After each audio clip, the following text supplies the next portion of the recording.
work was me shoveling mushroom poop. Mushroom Ooh. poop? Yeah, it's been a day. I just had a fence replaced with shrubs, Hmm. and I was like, well, 69. 69 of them. So I had to install a watering system so that I don't have to stand out there twice a day for half an hour with a hose. And then I was like, well, also I've got all of this leftover mushroom mulch. Let's give it to the other shrubs that make up the rest of the fence because they need it. Uh, and so like, after like an hour, I was like, am I really just shoveling mushroom poop? Yeah, I guess I am. All right, that's my life. Uh, Meg, John, how are you? On the scale of mushroom poop to not mushroom poop. It has been an exceptionally busy, like, 2.5 weeks, and we're both Mm-hmm. pretty fried. I feel that. So, really looking forward to things slowing down in the next, 2 weeks. Now, let me ask you this, because I say the same thing. Do you actually think they're going to slow down? Well, so we've been doing the laser treatments for Appa, and so that's added 3 vet visits a week. And that's very disruptive to our house with the dogs. Yup. So, and it takes, like maybe half hour, 45 minutes for each laser session. So Mm-hmm. it's just been additional chaos that we aren't normally working around. Yep. All But right. that's okay. We got this. Well, yeah. I hope everything goes well and that you don't have to do them for too much longer. Hmm. All Always right. worth it. Yeah, always. So let's talk about what happened last time. It was only 9 days ago. I feel like 8 days ago. Goodness, I feel like somebody should remember what happened last time. I already asked Ab. He did not. I mean, Yeah. I have all of my notes, but I don't want to monopolize the recaps, so. No, let's give Fuber John a chance to remind us because We we've met already Telmar. established you did meet Telemar. That is important. We talked to some more of the guild heads. Mm-hmm. I'm kind of going out of order here. It's fine. Got weapons pick. Weapons That's back, also yeah. true. Yeah. That was important. Hello. Yeah, we Yeah. met You know what? Telmar. I have in my notes here, right at the bottom. Hello. Just in case that came up at some point. My girlfriend's gonna be pissed. I've done that like 4 or 5 times in the last week. We actually did it a lot the couple of days following the session. Yeah, it's super fun. Hello.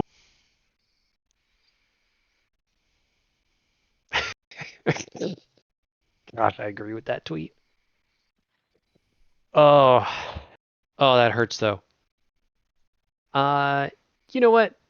I took really good notes for this one. How about I give you guys the rest of it? We got some of the main points, but here's some of the important things for you. So first things first was yes, you guys interviewed 2 more of the guild heads. You talked to Counselor May and visited her in her lab, and then you encountered Chief Administrator Mulholland, who really should have her token on this landing page too. You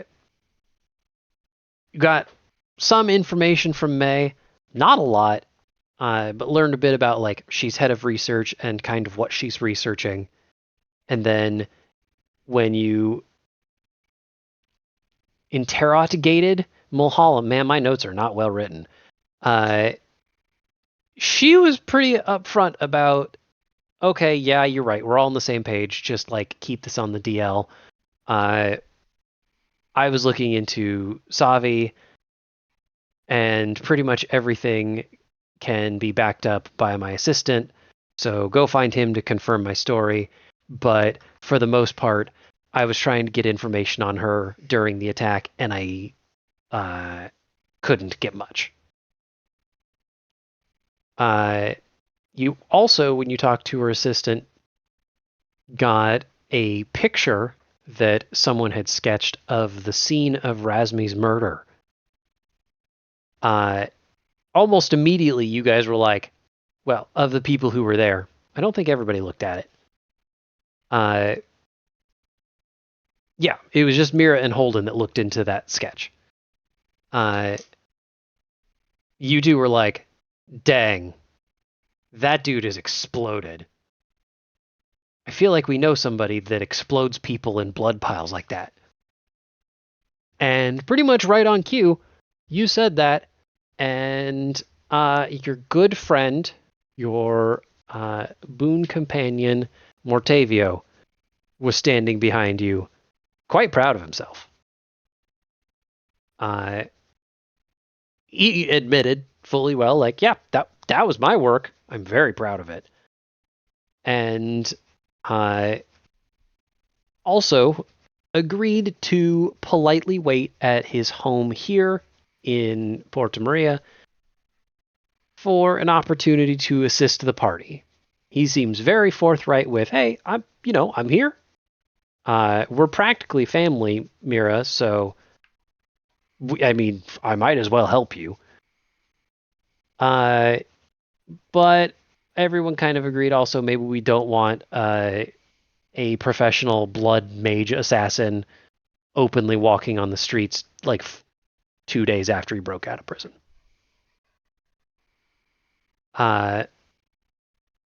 Meanwhile, while you two met with Mortavio,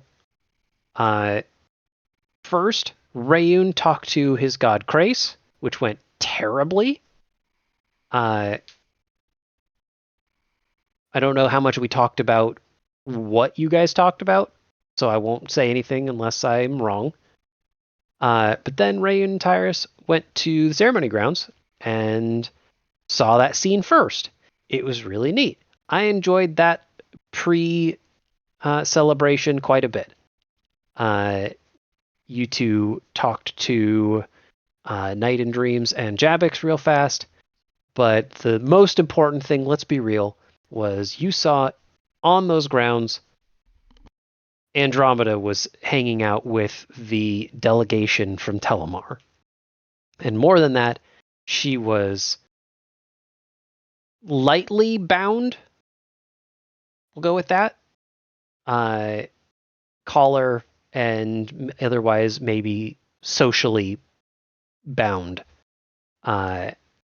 Did not speak, and the best she could do was give Tyrus a brief glance before returning to her reverent and quiet but sad-looking position. There was also a neat thing where Tyrus went to like the sniper nest to hang out with the first hunter Molojoro for the ceremony, and mentioned that I think the whole conversation was, hey, you see that cat girl?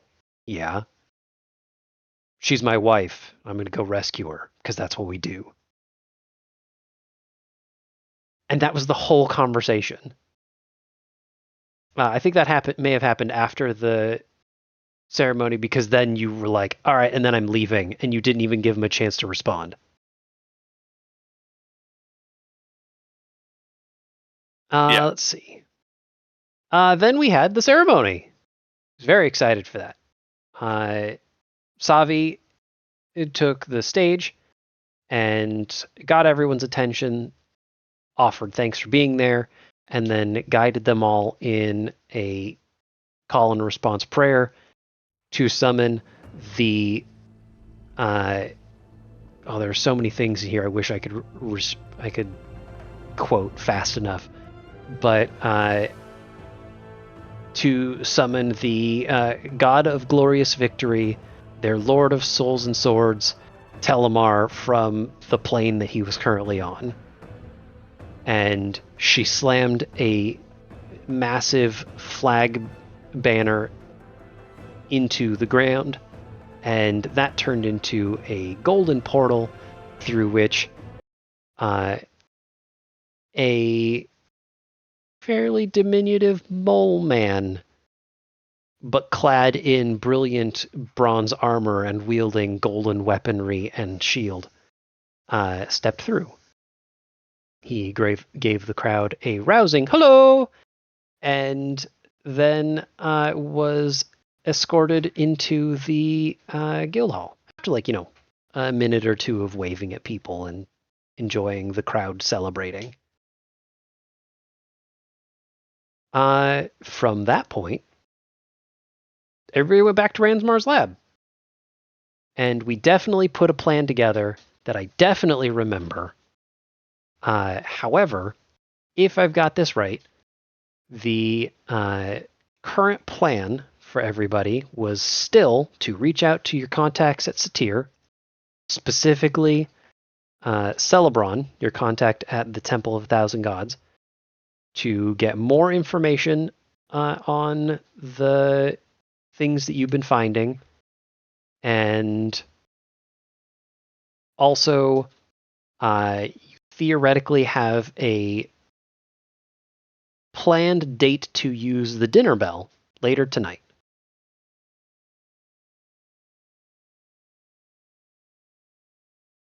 Now, I've read all my notes. What did I miss?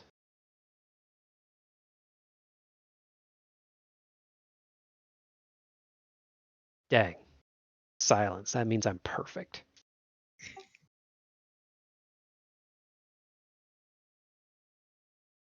All right, I might actually be perfect. Great. If anybody thinks of anything else that was important to them or otherwise, let me know. But otherwise, I'm going to plop you guys right back to where we left off, which is Ranmar's lab. We had pretty much just ended the scene of you guys talking to Pelna, where the first thing that happened was Pelna goes, "You saw, right? You saw the Sphinx girl, right? That's a big deal. What do we do?" So, yeah, let's pick it up there. Rain has just walked off. He walked into what is accidentally a storage closet. But otherwise, what's your plan? What do you feel like doing? You have this whole magical world in front of you.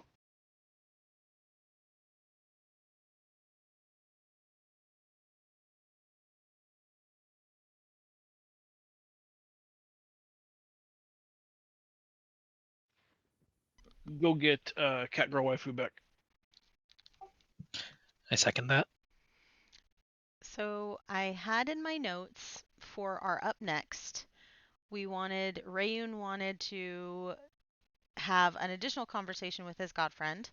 I wanted to see if I wanted to say Morithos, but I know that's not right. Hold on. Mortavio. If Mortavio could help us get Andromeda back. And then the other thing was to have the call with the Satyr contacts that Racklin set up. Mm-hmm. Okay. Well, thankfully, I keep this note now saying what time it is. And it's currently just after noon, because it's like 1 p.m. Because the summoning was at noon. So you've got a little bit of time. You're probably a few hours before your scheduled meeting with Racklin and contacts. So if there's anything special that you want to do beforehand, if not, I mean, you can meditate or like have a tea party or something, but I feel like you could fill that time somehow.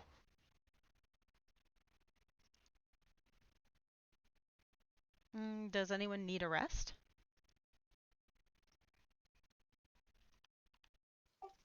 I mean, that's always good. I thought, didn't we I just do do a not- full rest? Yeah, Like, we haven't used not any too of long ago? our. We haven't had any combat, so we haven't used anything since the last time we refilled. Mm-hmm.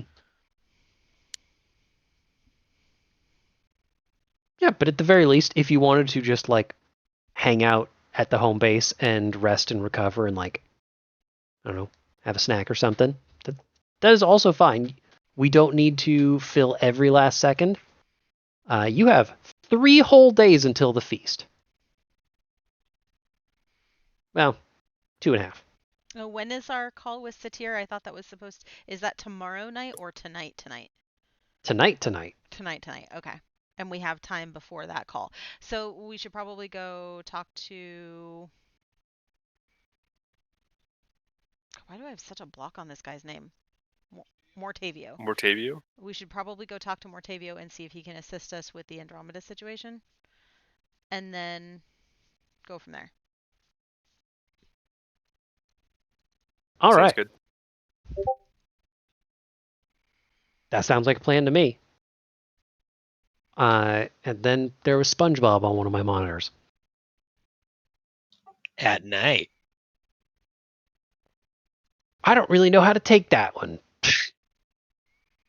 It's happening. At night. Nope, we're just moving on. So the that's not where that is. This one. This is a case where Mortavio never actually told you where he lives. No, but he did say that if I thought of him, he would appear. So Yep. I could just think of him, and either he'll appear to us or we can go to him. And that's actually exactly where I was going with that. It's more that at the point where you think I should probably go meet with Mortavio, you just know where he is. Nice. It turns out he's not that far from the guild hall. There is a fairly nice residential district that butts up against the northern edge, and he's got a quaint little home, like with a stone throw's distance away from the hall. It's a little bit of a walk because Ranmar's lab isn't that close, but it's like actually kind of spooky. Of like, man, this he is kind of all present. It seems like. As you get to the place that Mira, you just kind of know is his home. Around the time that you get up to his door to knock, the door opens, and there he is standing there in just a rather nice set of red and black robes. Just not imposing or evil looking at all. He sees you, and without even missing a beat, he's, "Welcome. It's about time, Songbird. You had all the time in the world, but I was hoping it would be... Well, I was hoping it'd be a little sooner. Come in, all of you, please. We have so much to catch up on. At least the two of you I haven't seen in a little bit." He guides you in, and the house is well furnished. It looks pretty well lived in. He has spent some time here. For the most part, it just looks like a well-furnished home. He does bring you into his office that... It's got a lot of blood. There's just vials of blood. There's a few carafes of it. There's a theme here. Like, it looks like there's an hourglass or two on his desk that have blood in them instead of sand. He sits down behind it, not really thinking anything of it. And so, how can I be of assistance to you?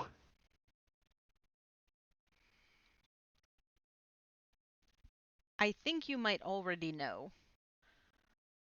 We've Of course. come to see if you can help us with the safe return of our friend. Oh, well, that is interesting. I assumed you were just going to come in here and ask me to assist with the investigation. But if you are looking to play the hero, which I suppose I should have seen coming, then I am more than happy to oblige. Do you have a plan in mind, or perhaps are you looking for a bit of rampant chaos? What do you think would be the most successful, given our adversaries? Well, that depends. I don't actually know who your friend is or the struggle that she's facing. I do respect your privacy a little bit. That doesn't sound at all like you. Now, that's not fair. Just because we know everything about each other doesn't mean that I can't turn a blind eye. Well, I appreciate that. Tyrus? Yeah. Would you like to explain the situation that we're faced with, since you had the best view? Yeah. I'm trying to think how to actually explain this though.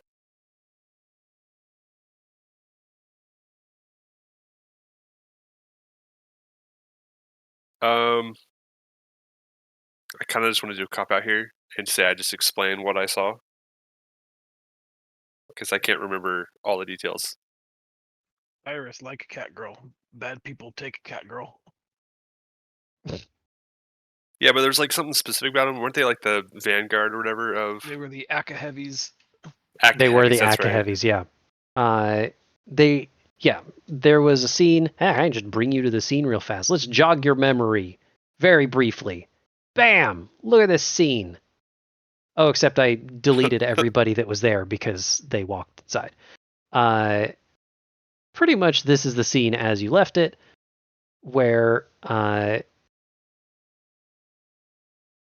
Savi had invoked Telemar into the plane that you're on, and right over here was 5 definitely elite honor guard for Telemar, dressed in those same green and gold robes, and Andromeda was standing there quietly and reservedly. We'll go with that. She was hanging her head. She was sad. She was definitely very sad. What was it? I think it was when she looked at Tyrus, she gave him a look of desperation and sorrow. And now, back to the present. Except I forgot to go there myself.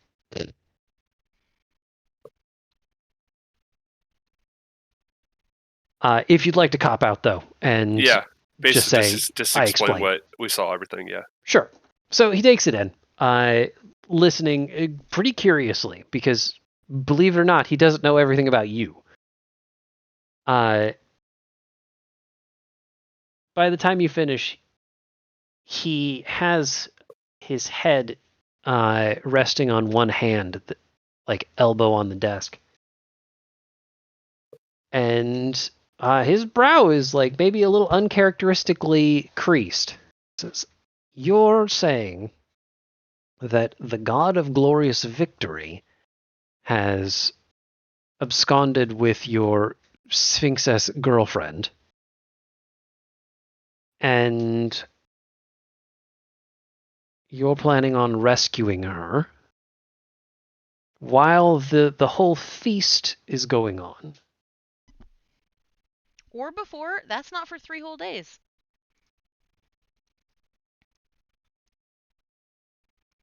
That is a challenging request. Well, my first bit of advice would be wait for the right opportunity. I think it goes without saying that if you barreled into Telemar's chamber, weapons drawn, you would last barely long enough for me to laugh at your misfortune. However, I can't imagine that something in the next few days isn't going to happen that cause a bit of a stir. Not after what happened in Nosma. No, there's going to be some sort of chaos, some sort of excitement. That seems like the opportunity that you'll want in order to deliver your maiden to freedom. Might you be interested in causing such chaos, or do you know of something else that's being planned? I could. But I deal in a rather specific brand of chaos. If you were to identify a target, then I would be happy to. But then you're going to have a corpse, and I hope you can rest with that.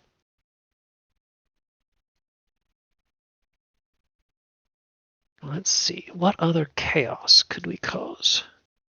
Well, it's a shame we didn't know about this when the hall exploded the other night. I've been hearing about that for days now. I heard about that all the way in Satir. What have you been hearing about it? Oh, there's just some sort of attack. There's been rumors flying around that it was the Telemarian acolytes just preparing in the same way that their god destroyed Nazma. Actually, some I heard even said that that was going to be part of the summoning ritual. Was clearly Telemar liked destroying cities, so perhaps they should start. Just ridiculous, but I'm not in a position to stop rumors. So, otherwise, there are some people that suggest that there was some outside force.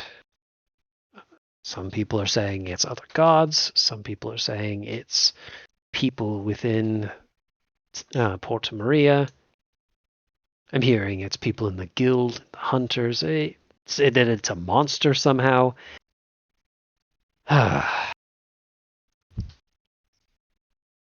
Rumors are like flowers in a field. One blooms and suddenly there's 1,000 of them.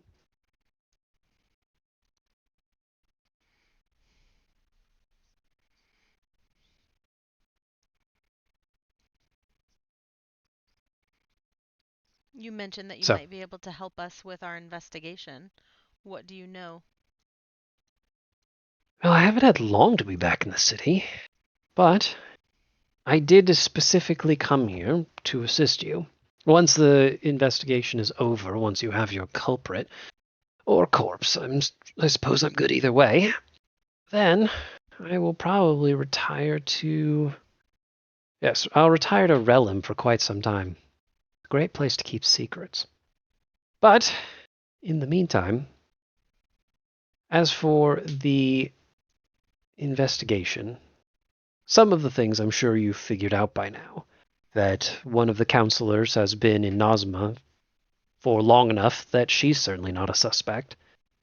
And I heard that at least one of you was getting rather chummy with the first hunter. Something tells me that you've crossed him off a list.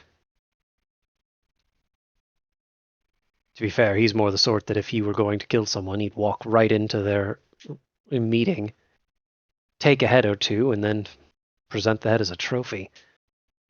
Not one for subtlety, that one. That is what we've But- learned about him. If you're looking for something specific, the only thing I can think of that might point you in the right direction is they got a hold of me specifically. And it's not just because I'm the best, but they contacted me for a reason. And I think the reason has to do with who I am and what I can do. My ties to blood magic.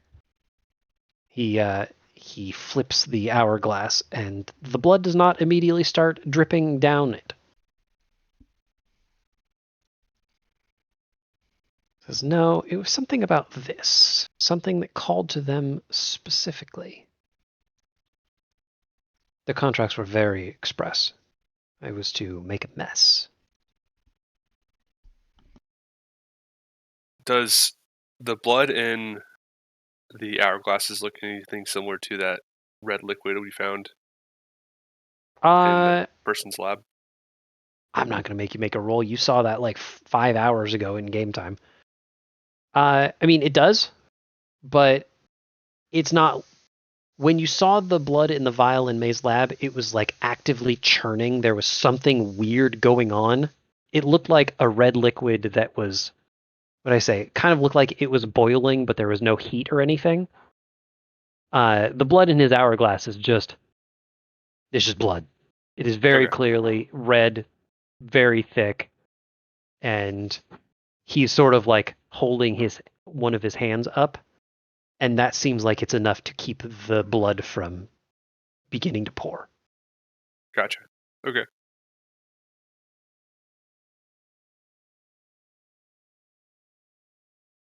So, that is probably my best avenue to try and figure out anything that would be of assistance to you. I mean, of course, if you had something to go on based on that, I'm sure it would be helpful, but otherwise, I've already checked, and the lead administrator has moved all of her ledgers. Almost like she knew someone was looking.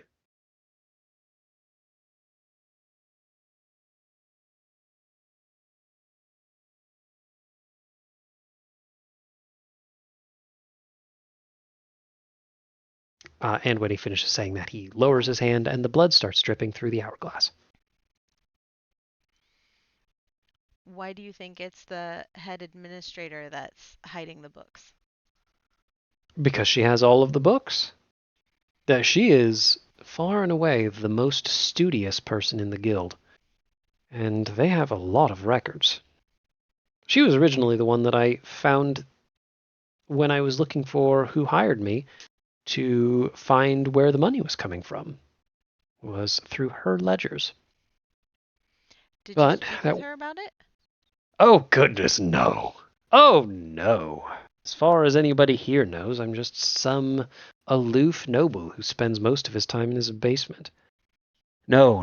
I snuck into her quarters when she wasn't around and did a bit of snooping around.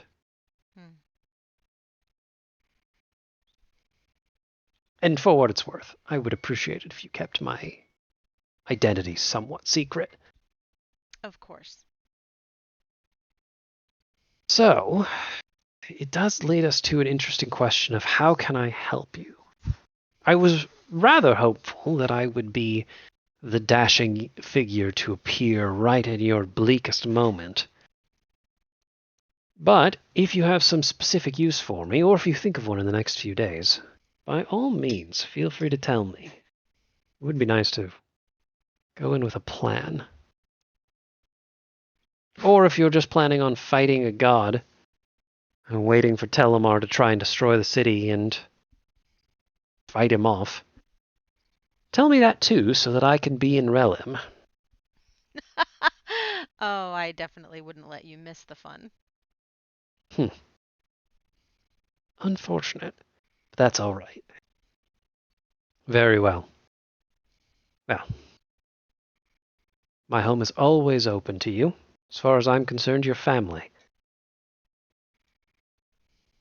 Strange feeling, now that I think about it. But, if you think of something, you know how to get a hold of me, Songbird. I do. We will definitely be in touch. And we will be keeping our eye out for that perfect opportunity that you mentioned. If you hear of anything, please let us know. Of course. Trust me, I won't be sitting on my hands for the next few days. Well, Tyrus breaks wind real fast. Getting tired of this situation. Just had to pass some gas. Dang. I don't know, you guys... He's got stress farts. It happens to our dogs too. Oh, dang. That's unfortunate. I don't know, you guys seem to have a problem with this guy. He has been, except for like one scene, nothing but helpful to you guys. But that's okay. I'm not going to fight you on it. So, if there's nothing else, he does guide you back to the front door.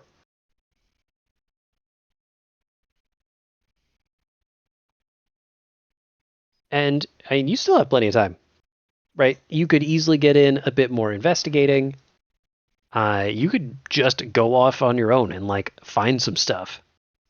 Somebody's got to know something in this city.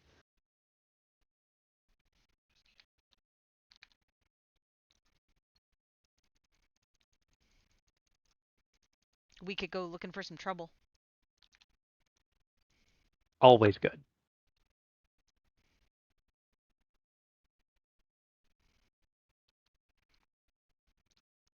I do remember Holden said he wants to shoot somebody. Yeah, he does. Yeah, I just don't know if it's Mortavio or not. Nah. He's relatively harmless unless he's trying to kill you. I mean, that's how I've been posing it. Yes, but if he does just kill people for the highest bidder. My rationality is that someone that depraved of morality will eventually wrong us and come across our table as a person that needs to be dealt with. So I think why bother letting time be in the way? Let's just, cut out the pretenses and do it now. I cannot fight him, unfortunately. I am on I wouldn't ask you to. Team Mortavio, even if I may find some of his methods a little less than Kuth. Mm-hmm. Kuth. Savory. Seems all right. Mm-hmm, mm-hmm.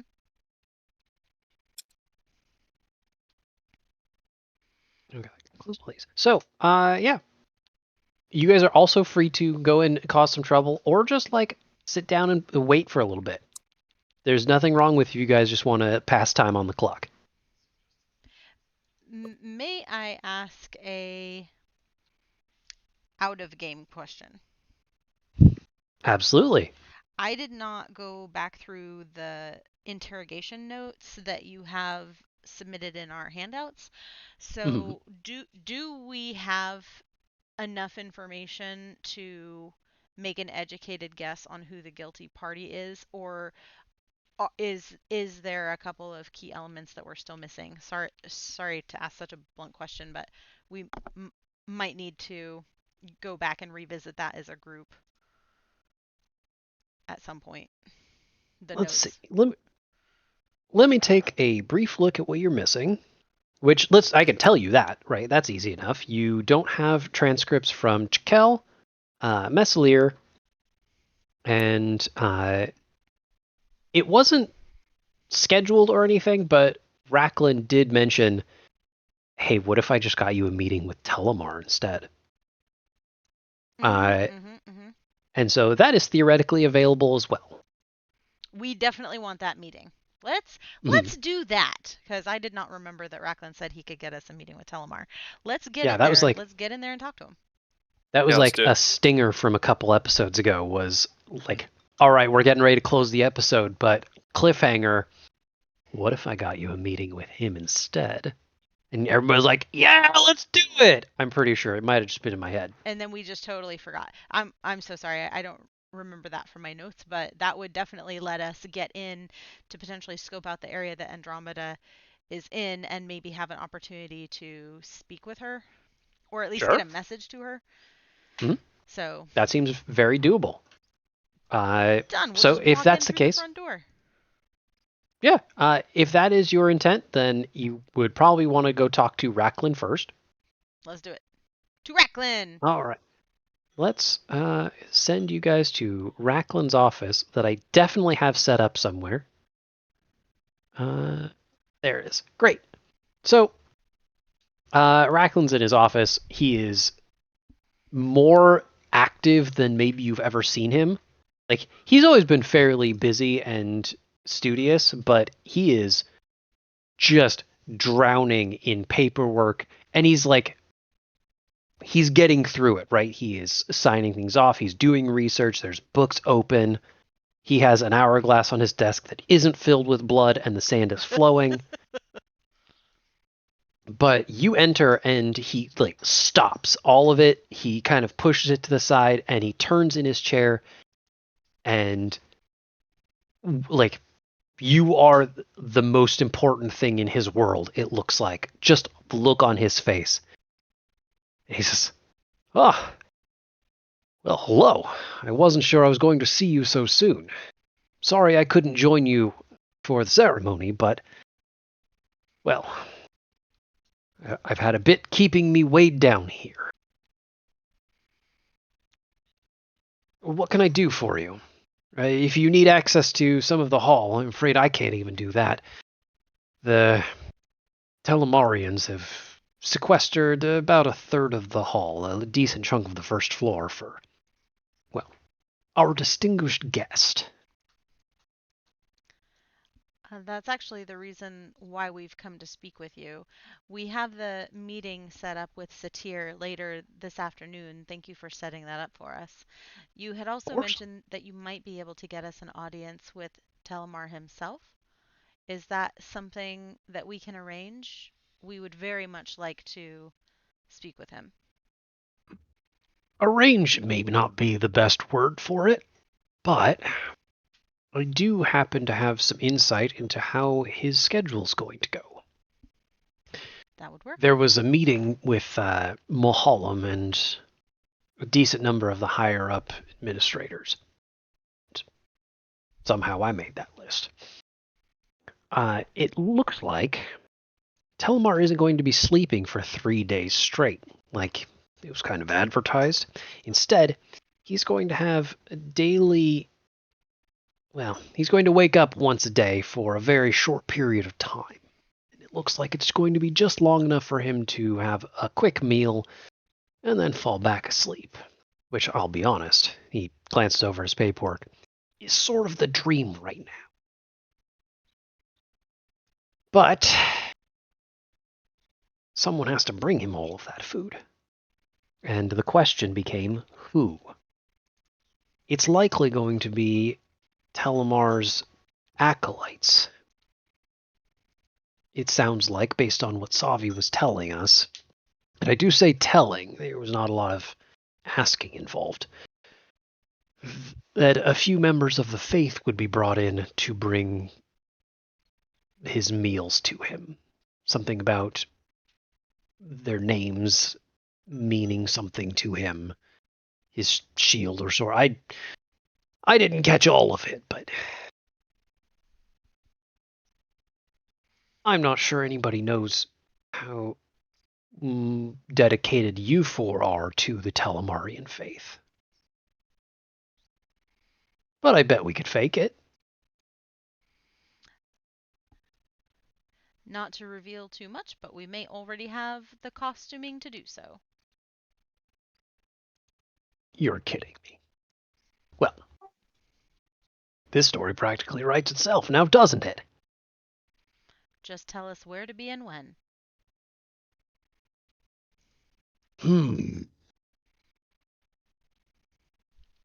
Well, he turns back and starts sifting through some of his paperwork, and he finds a leaflet, tiny little piece of paper. Got just a bunch of scribbles on it.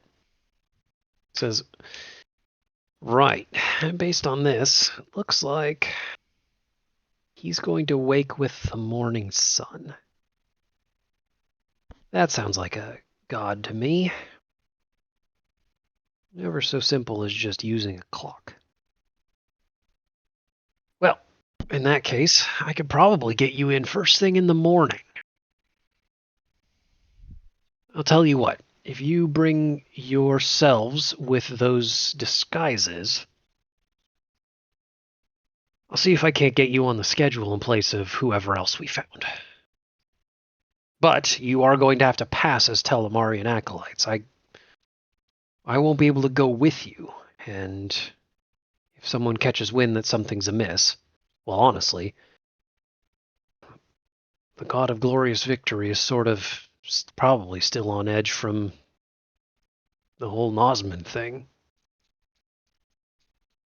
We'll take care of the rest. All right.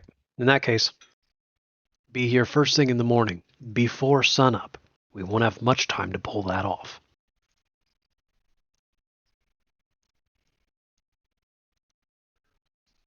Anything else I can help you with? I don't believe so. Thank you.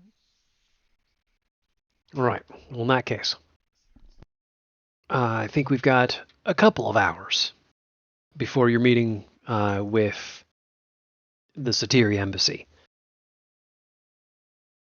So, I will see you then, I suppose. It'll give me some time to chip away at this.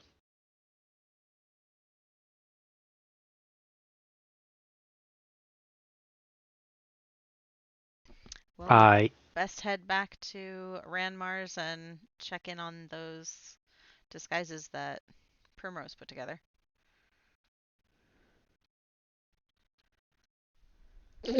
That seems good. Okay. We could do a quick scene change, and then it'll probably be about enough time that we don't have to keep inventing things to do to burn time. But I appreciate you guys playing along. A quick trick back to Ranmar's lab. At this point, I have to unhide these tokens, but you can call Primrose down. You have had access to her through a place for her to be between this lab and Pelna's, and she's actually kind of excited because despite things kind of calming down on her front, she still has spent a decent amount of time on edge.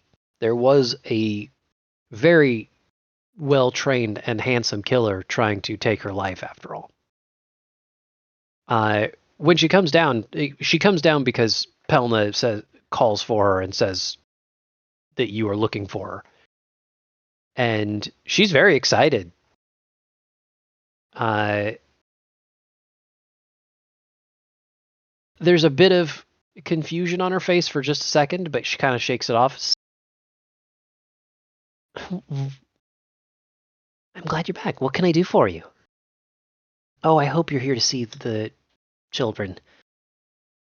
I could maybe use just a bit of a break is all.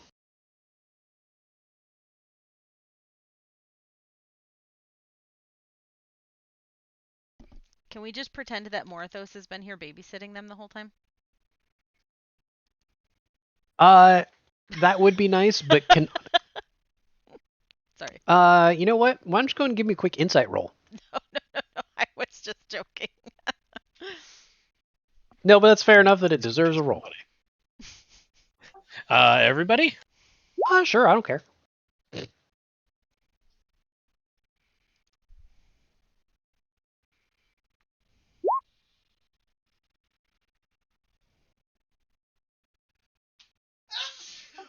Wow. Bless you. Sorry about that. All right. Oh my gosh, that's what we heard. We heard it through John's mic. Goodness, that was loud. It's plenty. Oh goodness, that is definitely plenty. Oh, that's definitely plenty. Apparently, she was not hiding it very well. Primrose does actually kind of do a quick, nod to each of you as if counting.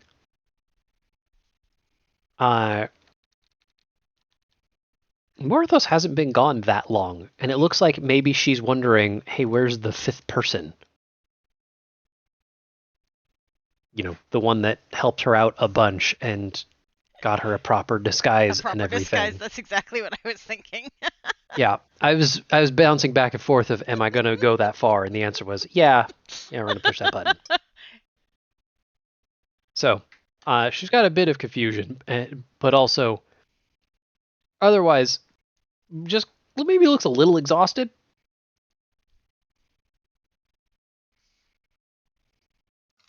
Well, I can help with the kids for a little while. Thank goodness. I wouldn't say no. I love them both dearly. But at least one of them has a lot of energy, and it's been a couple days straight. But that can't be why you're here. What do you need me for?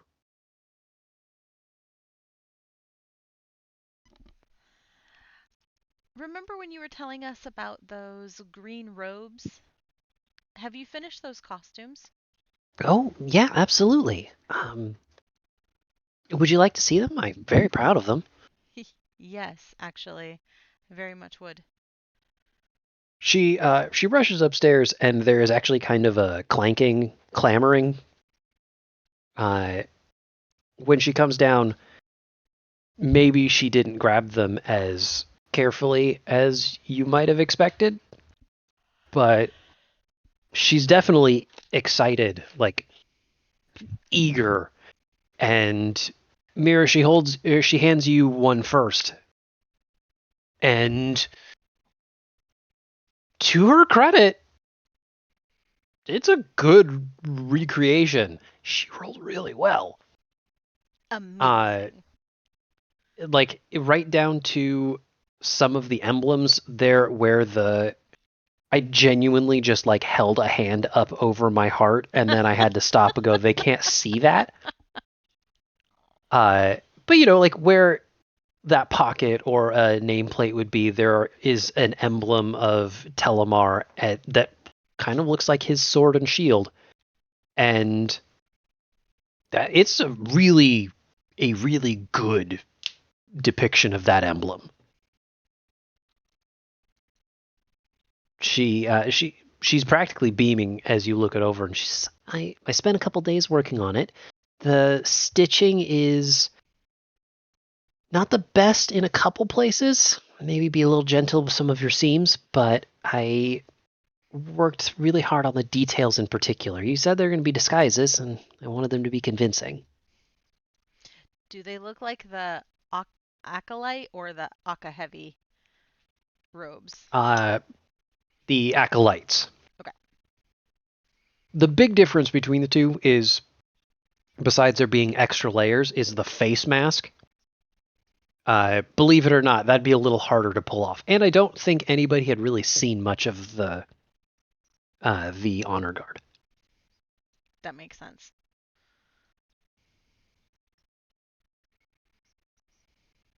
So she does hand out one to everybody. They look pretty well fitted to you, even. Not going to say she actually took measurements, but she spent a couple weeks with you guys and has had enough time to study a little bit.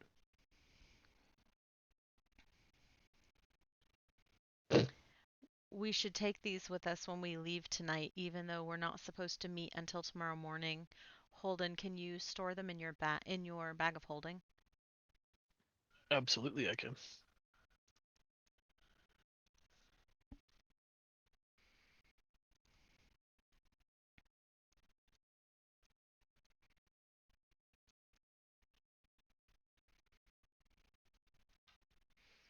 Excellent. We have our disguises.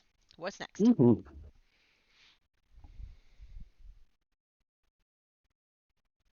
Okay. If there's nothing else, then we can go have a dinner bell conversation. She swears. At the point where I realized I can just emote as anybody, my time in Roll20 got a little better. And then I clicked on that and I accidentally clicked on a monster from the first session, and I was like, I was wondering why your picture was changing. Yeah. All right. Well, I'm going to move us back to a different chamber, and this is once again a trip back through the Culinarians Guild. There's a lot of back and forth, and that's okay. But this time, Racklin is waiting for you. He meets you by the front door because perhaps maybe you haven't been to the dinner bell chamber here. You have in a different place, but he leads you once again down into the basement and then through a few winding corridors in the opposite direction of where the requisitions was. It looks like this is kind of off in its own little corridor. It would almost be kind of spooky. There's not a lot of light and the stone gets kind of old and musty. But he's there and seems to be in decent spirits, if a little dedicated. He's on the job. He leads you into a room that feels very similar because it looks exactly like the dinner bell chamber that you encountered.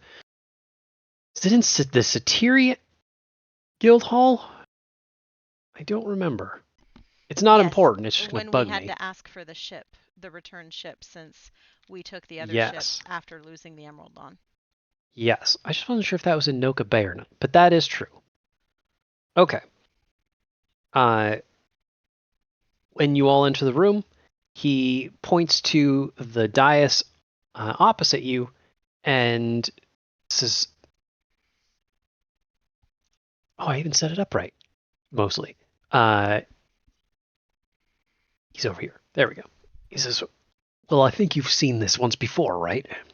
It's a pretty standard magical interface. All you're going to do is ring the bell over there, and call out to the Satiri embassy.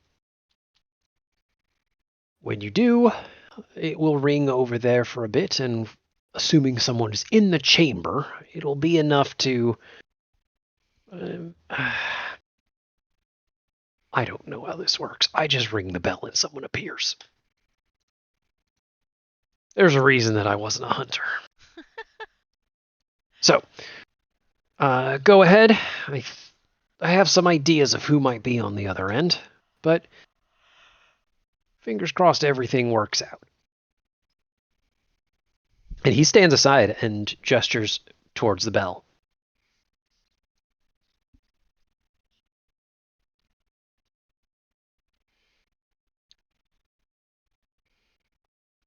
Who's gonna ring it? Who's gonna push the button?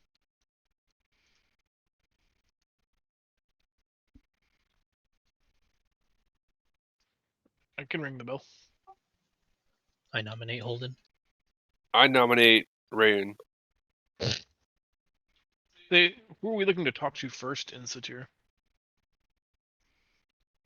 That we were hoping to get information from the temple Oh, I see. about Mhm. which gods might be trying to cause trouble for Telemar. Makes sense.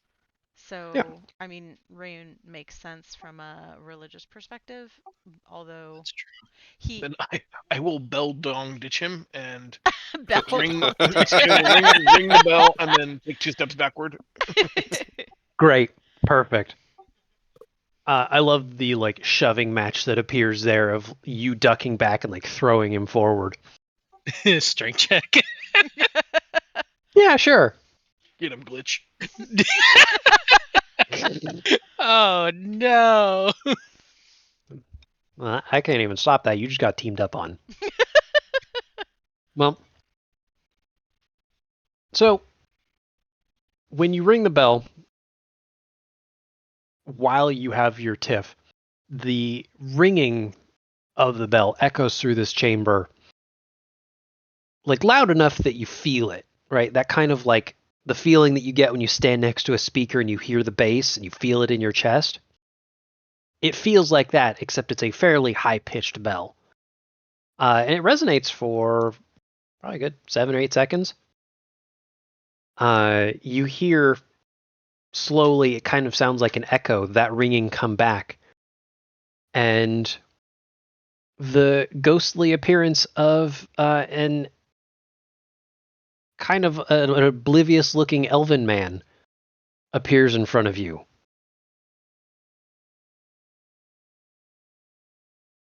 He looks around at the 5 of you and says, Oh, is this why I'm here?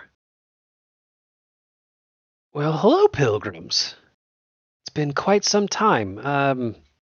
He looks down. You could see he's holding an enormous book. And he flips through it a few times, he flips a page and 30 flip. Before he stops. Yes, Rayun. Yes, Crace of the First Fruit, yes? Mm-hmm. That's me. Wonderful. It's so good to see you again. I would have admittedly preferred to see you in person. This is a bit strange to me. But I was told that someone needed to speak to me, and that it was a matter of faith, and I'm always happy to help. So, what do you need of me, Rayun of Crace? Just a thing for the players. I should be asking him about Telemar and if there's any interference going on. I would ask him. Oh, go ahead. Sorry. No, please. If there's any god that is, in his estimation, next in line, who would benefit most from Telemar falling flat on his face? Are there any overt enemies, or is there someone less than overt who would stand to gain if this ended up as an embarrassment? In other words, if all of the followers of Telemar abandon him, who would inherit all of that worshipping juju? Okay. I have a question about Telemar. Ah, you're still on that grisly business. I was hopeful that you had reached a satisfying conclusion. But, of course. If to say that Telemar would fall or would lose his followers in some way and become one of the lower pantheon, who would take his place per se? He flips a couple pages of his book, and you just watch as like 150 pages move until he places his finger, and he holds the book low enough you could see there's an entry for Telemar here. He says, "Well, I have to admit, and I hope I don't offend any Telemarian followers, but it looks like he might be on schedule to fall from grace soon.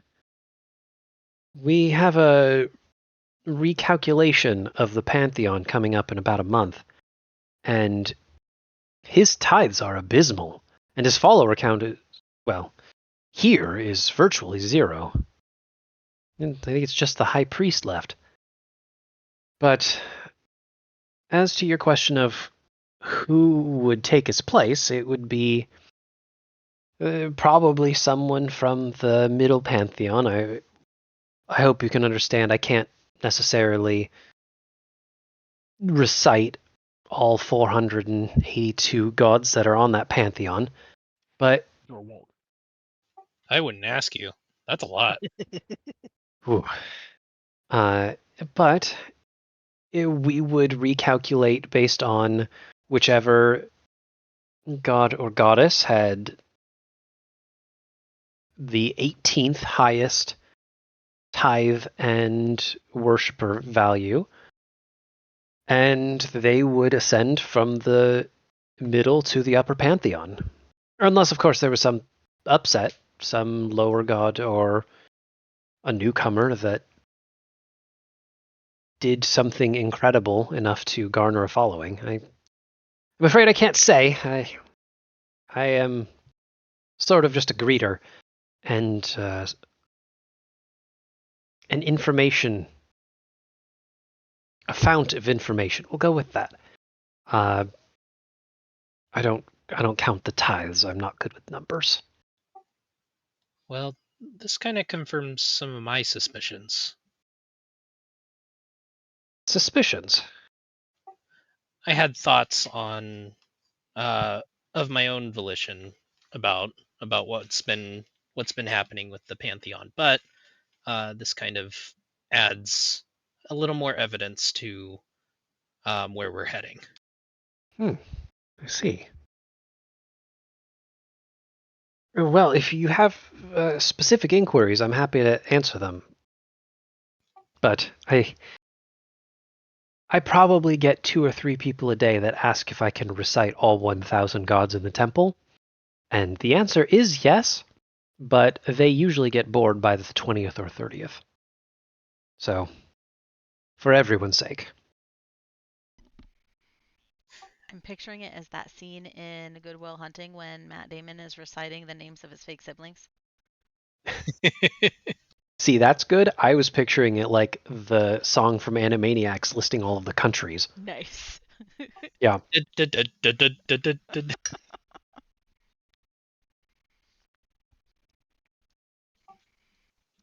Did we have any more questions to ask? I whispered you one in the chat. I'm also gonna. Could I get intelligence checks from everybody?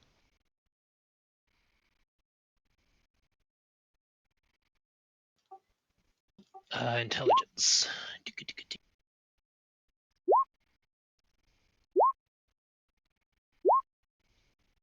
That seems good enough. I have no idea why Mira's specifically is 0 plus 1.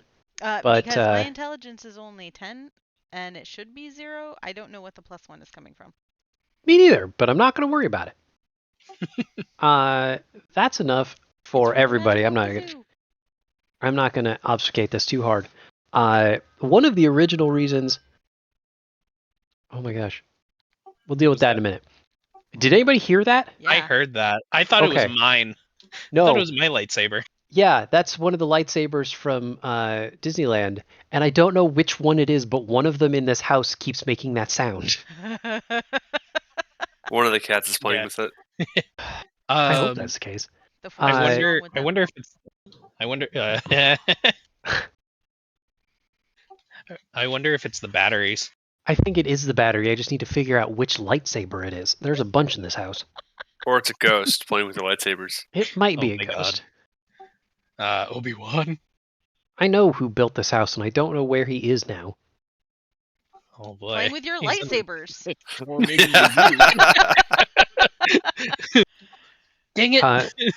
So this is enough. You guys set up this interview only a few days ago, and one of the impetodes, was Impetodes. that you had found a number of evil artifacts on people that are trying to kill you. Right. And so that was going to be one of the subject is, who is this pin and why do they keep trying to kill us? See if he recognizes the pin. Ray, show him this. Try not to give him more information than we need to, though. Okay. Hey, And if he's working in casually, ask him if there's any way to kill a god. Yeah, you just stop believing. Don't clap your hands, Peter. Don't clap your hands. Okay. Hold on. Let me ask. So, do you know anything about this pendant? And I hold it up. I hold it up to his hologram reflection thing. Like in his shimmering form, he reaches for it, and then when he goes through, it has to like kind of shake his head and wake up a little bit. Right. He leans in pretty closely and starts investigating it. I'm not kidding. We're talking like eyeball like an inch away from this thing. I will do my best to help Yeah. his investigation. He goes, I admit I'm at a loss. I don't know of any specific iconography. A dagger, Sorry, I'm not getting color very well. Remind me what color this pendant is. It was gold. Yep. It's gold. Ostentatious. He steps back after a couple seconds and with a grand gesture starts sweeping his hand over his book. Pages are flying by faster than any person could possibly read them. He does it all the way through the book and then sweeps his hand back and goes back to the beginning. And he looks, you could see his eyes are going back and forth too fast. After maybe 20 or 30 seconds, he says, I don't think this belongs to anybody at the temple. Rayun, you, I'm assuming, could tell. Are there any sort of blessed or profane emanations coming from it? Can you give me some idea of... From the first time that we encountered pendants like this, we've encountered several. They are evil in nature, if memory serves. Right, so profane. That narrows it down a little. Dagger, gold. Few of them. I may need a bit of time for this. I can look through our archives and see if there's any sort of... While you have that on the back burner, Do you have, or do you have any knowledge of Telemar knowing of his pending shift down? I was worried you were going to ask me something about Telemar himself, and then I would feel bad that I wasn't the high priest. As a general rule, I don't believe most of the gods are aware of their position in the Pantheon, or any threats to that until it happens. I have heard of several instances of gods knowing that their position had changed. The temple, not to brag, but we sort of set a standard for what the gods would attempt to achieve. If somebody falls down a pantheon, then there is a distinct drop in their visitors and tithes as a result. The gods would feel it almost immediately. Their followers would start to dry up, and their following would start to crumble from lack of funding. As for whether Telemar knows himself, from what I hear, if you are in Porta Maria like I heard, you would probably be in a better position than I would to find out. Fair enough. Hey, Rayun, question for you. Are the 1,000 gods in this temple every known god, or is there a chance there are gods not listed here in the temple? From what I remember, it's every known god. Am I right in assuming that? Fortunately, Celebron is standing right there. And it's like directed towards Celebron, like Yeah. as Holden is asking Rayun. Rayun, as a master of your faith, can you tell me about this? Yes, I could, Celebron. Would you tell him what I believe? Yes. I know what I believe, but I'd like to hear what you think I believe. Yeah. You say that, and Celebron actually kind of starts looking a bit flustered, and he says, Rayun, please, if you wouldn't mind, that is actually exactly untrue. No, the temple recognizes the 1,000 most prolific gods and their faiths, but there are plenty more. Beings that would like to raise to deific status, beings that have fallen from deific status. The temple has seen. He flips to that front page again and says, it must be somewhere around 18 or 1900 gods in its time. And they don't just, vanish. They may have fallen out of favor, or surely some of them have been slain or something, but yes, there are plenty more. Knowledge and focus limited to the top 1,000 most popular enshrined in these temples? Or do you keep notes, knowledge, and information of all the gods you've ever encountered? Well, that is why I was hoping to have a bit of time after I heard your inquiry, because he holds up the book, right? He closes it and shows you the front cover, which has a bunch of runes on it, but no actual text. He says, as part of my position, I'm required to know the contents of this book, and this book is enchanted to know all of the deities in the temple and their status for tithe and visitors, and some basic information so that if somebody new comes, I can tell them about them. But if there is a deity that has fallen out of favor or has yet to gain favor, I wouldn't have it in the book necessarily. However, it's very possible I have them somewhere in my records. So I don't know what time you have, but if you give me a day or two, I can see if I can find something that matches that profile. Quick as you can. We may not have days, plural. I see. And if you don't mind me asking, is this related to the Telemar incident? It's related only to curiosity. I would be specifically interested in deities that have previously fallen out of your top 1,000. I see. All right. Well, then I will keep the High Priest out of this. Yes, I will get back as quick as I can, and I will... Well, the temple has ways. We will get a message to you as soon as I learn something. And meditate on why it is that if you live a life of piety, you have surprisingly few baked goods.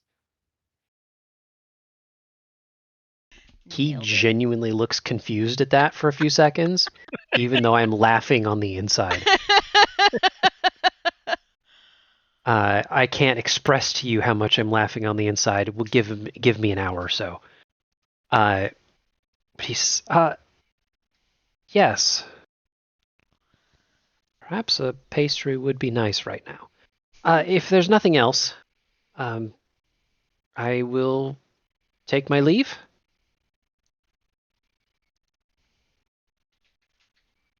I'm done with him unless Rayon has something else. That is all. Do you want to see if he's got a How to Paladin book? I'm learning. Mm-hmm.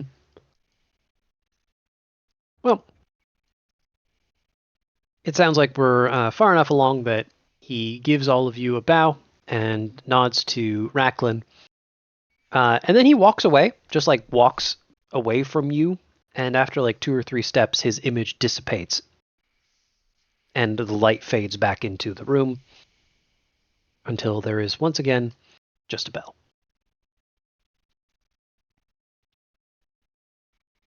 Racklin, it turns to you all and says,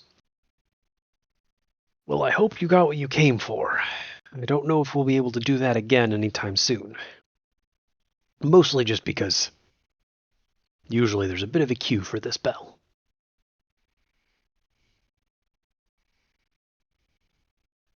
Come on. I will see you out, or to my office, I guess, if there's other business.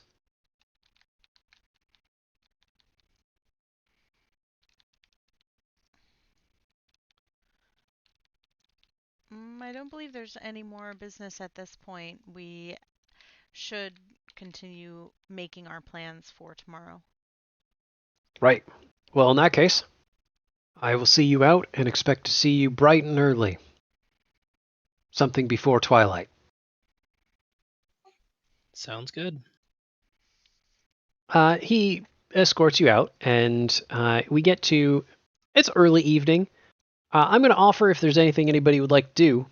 Otherwise, I'm perfectly fine doing a quick fade to morning. Pre-morning. Swoosh. Pre-morning. Wonderful.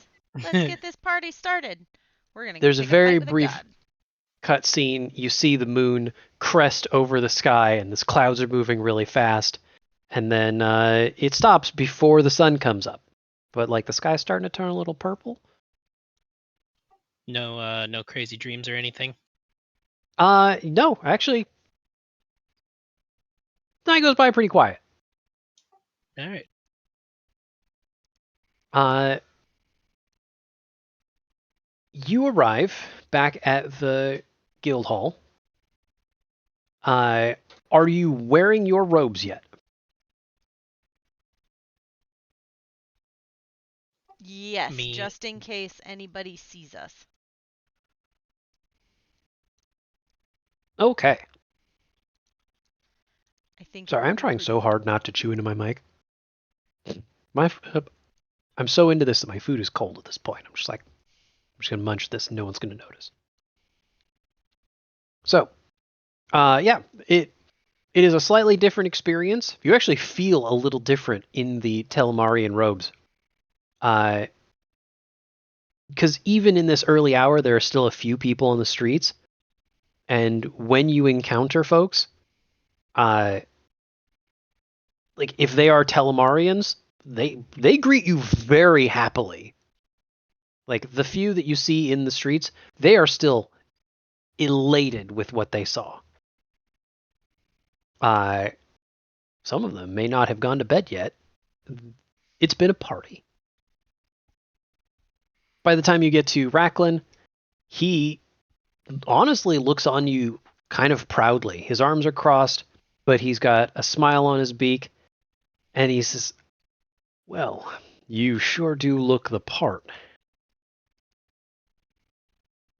Okay, well, I have it scheduled that we are going to encounter the group that is scheduled to bring him his, I guess, breakfast. And they are going to be diverted. I hope that is vague enough. But I promise they're safe and everything. So, if you would like to follow me. And he raises his hand towards the hall and guides you in. And he does whisper to you, and single file, if you would.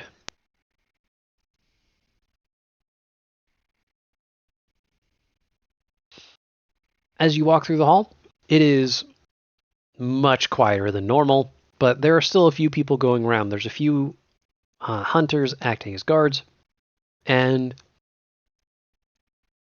there are a few Telemarian folks, acolytes or other members of the faith.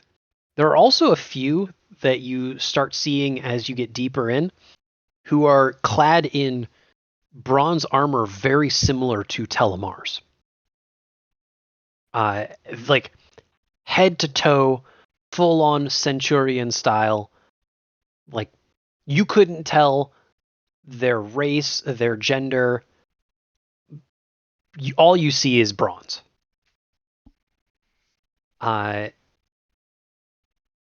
They, however, don't, like, they will acknowledge Racklin and look over at you, but they don't, like, attack you or anything. Finally, after a couple minutes of this wandering and meandering through the halls, a couple things all happen all at once. You reach a four-way intersection, and Racklin barely has time to look back at you before he just, like, lowers a shoulder and pushes into the intersection, barreling into another administrator. Behind him, there is another single file line of acolytes. And this causes some pretty serious chaos. Those four acolytes are carrying a tray of food that is probably 3 feet diameter, and all under a cloche. And that food goes flying, right? Like, this turns into chaos very fast. Who is the other administrator that's trying to sneak people in with food? That's what we're trying to do. I'm going to briefly put us to the office because we're not in the dinner bell chamber yet. I have a feeling those are the correct people to bring the food. But they were supposed to be waylaid. I think that was what just happened. Racklin immediately starts apologizing, and he picks up the administrator. The administrator is no one you've ever seen before. Probably easy to shove around. It's a rather small-looking dwarven dude. And, like, that shoulder check probably hit him in the face. But Racklin, without missing a beat, saying, "Oh, Jamet, I'm so sorry. That's on me. I barely saw you there. Here, we can help you clean. There must be something we can do." One of the acolytes speaks up and, "No, this isn't right. We need to hurry. This is going to Telemar." And you don't need to roll. Underneath his hood, it's pretty clear to see. That is the kind of nervous and slightly higher pitched voice of your tabaxi contact, Night in Dreams. Uh-oh. This was his chance to see his god. Now I feel bad. He fucks us up. He's gonna get to spend a lot of time with him.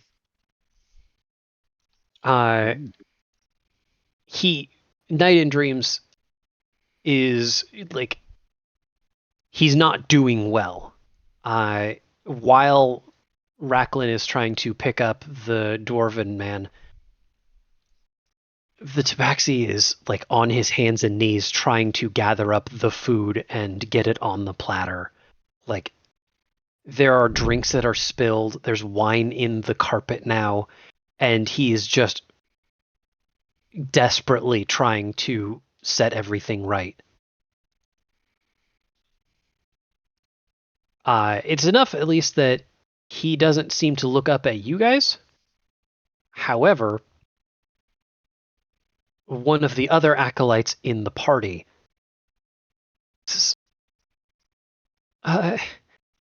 you four, perhaps you could make a request of the kitchens. Wait. You four?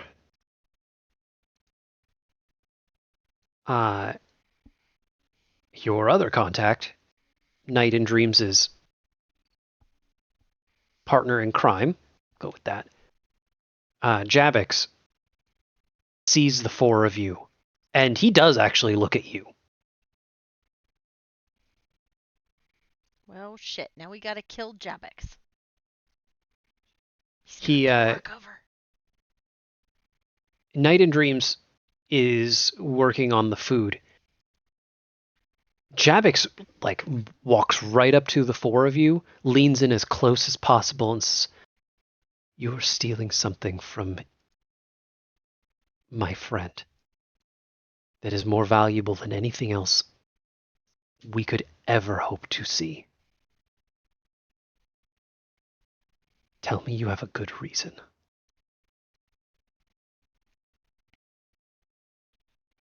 We have a good reason. It's a matter of life and death for us all. And I'm just going to leave it at that. He looks at the two of you. Like, he has leaned in. He's probably not more than 4 or 5 inches away from you. And he is staring directly into your eyes. After a good couple seconds,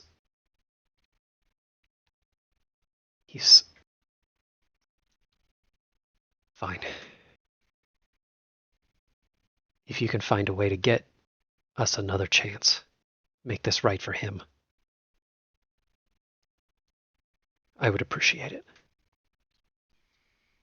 And he turns back. Seize his hand with both of my hands and say, I'll do everything I can, and squeeze. He gives you an understanding nod. And then he turns back and says, Knight, come now. We're not going to serve Telemar food from the floor. Come. They have contingencies in place. There was a spill. It happens. We are mortals, after all. We'll return to the kitchens. We'll find the contingency. We'll bring that back. I'm sure Telemar can wait 20 minutes. And he emphasizes that, turns his head a little bit towards a lot of you.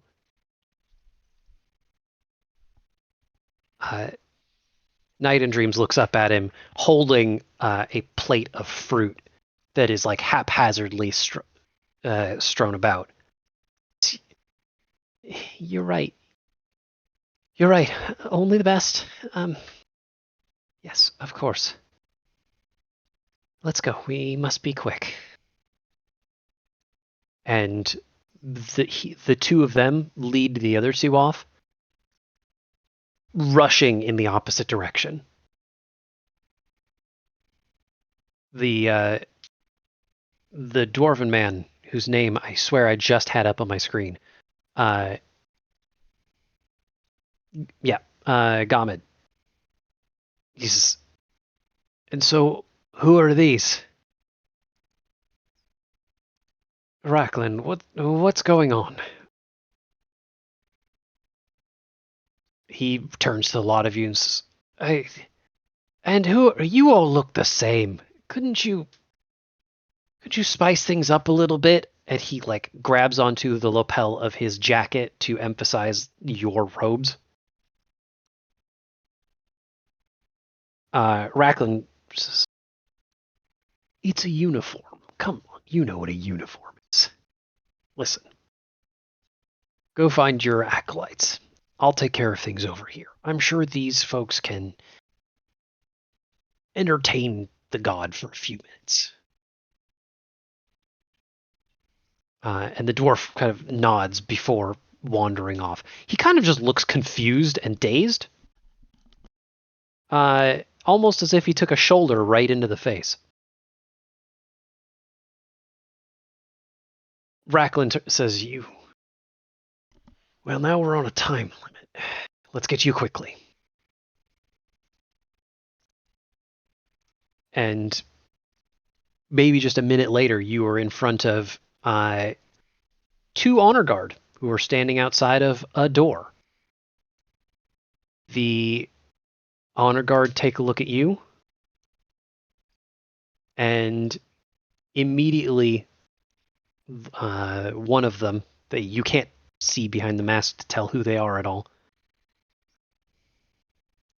They nod to you and say, one more flag in the ground.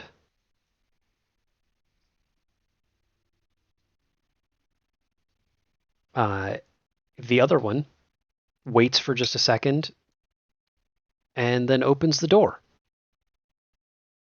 And inside is a tremendously opulent room. There's no way this room existed as you see it before Telemar got here.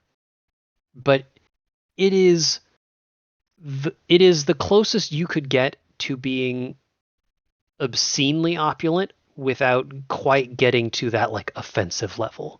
But there's gold everywhere. Even though the sun is just starting to crest, the entire room looks like it is flooded with sunlight. And it's a fairly humble chamber. Only, maybe, I don't know, something like 20 feet by 20 feet. With most of the room just being dominated by, let's be honest, a comically large bed for the rather squat mole man who's sitting inside it. But you see, just beginning to stir is the god Telemar. He is wearing a nice bit of some sort of silk that is green with golden trims, and even has a sleeping cap of the same color on top of his head. He stirs as you enter, perhaps not because of it. This carpet is fairly plush. You might not make a sound here. But sitting in the corner of the room, maybe meditating quietly, there's nothing in front of her, is Savi, the herald. And I don't know why she's not appearing, except because I was on the wrong layer. Awesome. Here we go. Is Andromeda in here also? It is just the 6 of you. When you enter, Savi looks up at you and says quietly, "You are a bit late, but our Lord is always gracious." She stands up and walks to the bed, placing a hand on one of his, and says, "My lord, it is time for your daily meal. And he opens his eyes pretty quickly. He sort of sits up in bed, and for having just woken up, he looks like he's in pretty good spirits, kind of like wiggling in his seat in the bed. Oh, how wonderful. Is it the day of the feast already? She shakes her head, and he's, oh, right. Well, to whom do I have the honor of speaking to? Where on my arms can I find your names? He points over to the wall to your left, where his sword and shield are resting in a fairly respectable weapons rack. And Savi walks over. As she does, she gives Mira a particular look. Mira, could I get an insight check from you?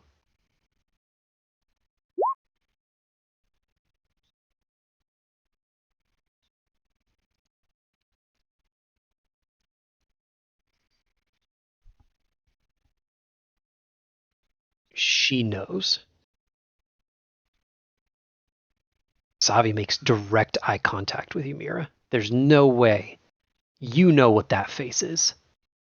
She hides it well, though. But she looks directly at you.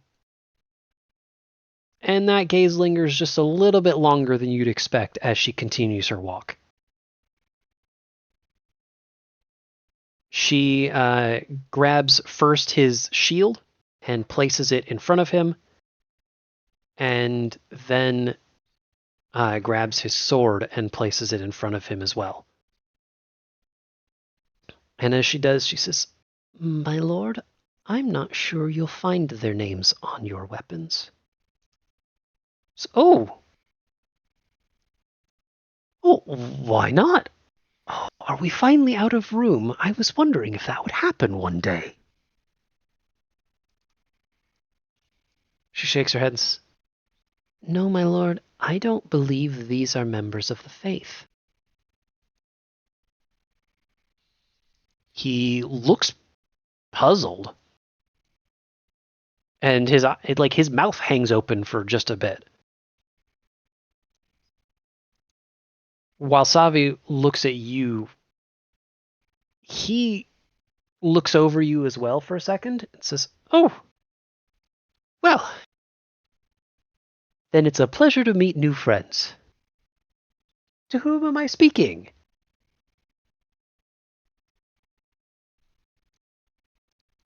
It does not take an insight check. A lot of you can see Savi, like, her brow raises just a little bit when he says that. But that only lasts for a couple seconds before she returns to a neutral look.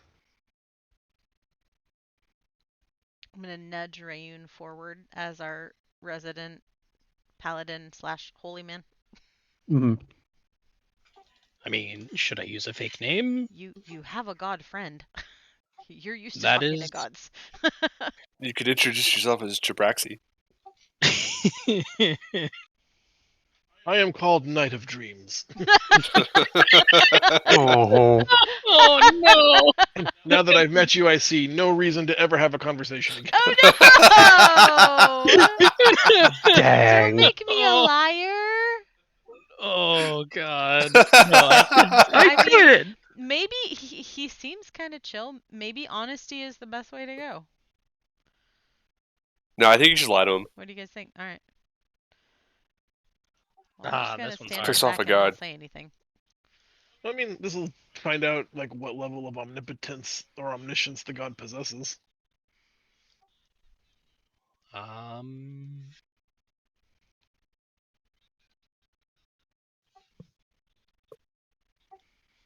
Khazra. Khazra, at your service. Kara, nice to meet you. Well, I believe you might know that I am Telemar. And I will admit this is a bit unusual. Not saying we have a script or anything, but there's usually a few things that my followers who wear robes like that tend to want to talk about. And also, they usually have food with them. Yeah. Oh well. So, if you are here, is there something that I can do for you?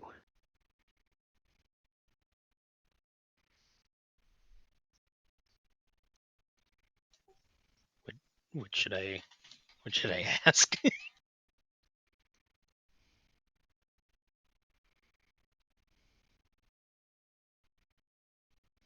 Ask him if he's a punk bitch. Oh no. Ask him if he likes nuts. Sir, have you heard of the new disease called ligma? Do you happen to like these? Oh, and you said your name was Night in Dreams. How pleasant. No. If you're talking to him, Rayun, I think the whole point of this was to try to see if he could help us find the liar in our midst. Trying to find which of the council members is the dual agent, the duplicitous liar, cheater, and murderer. And also, I remember there was some that was just like trying to get a read on him, and Yeah, didn't like, we think that maybe he wasn't the one that killed everybody in Nazma, and he was like set up for it? Like the rep doesn't match the creature was my takeaway, but we can certainly. I'd risk Radiant's life on that. I kind of already know that answer, but I will inform you guys later. Well, then tell him that our friend has been sequestered here against her will, and we would like her back. yeah, I'm here, and there's a lot of things for you to talk about. Yeah. Get our girl back. So the Sphinx that is working for you at the moment, is there a chance that she can stop working and come with us? This sort of conversation is why I decided to give you these back. Could I get insight checks from everyone? We're going to be probably doing that a few times today. Insight, right? Mm-hmm. Those are some good insight checks. Well, Mira did it twice, but... Well, no, you had me roll once before. Oh, you're So right. this is Yeah, unusual. we just been doing this a lot. They were both good. Listen, you're on a roll. I'm going to give this to Tyrus and Mira, but good enough for everybody else. Telemar kind of looks at you a bit lost. Actually, not that far off from that poor dwarf that you just encountered. Like, he kind of doesn't know what's going on for a second. I'm sorry, I don't know who you're talking about. I don't have a... Do you mean Sirius?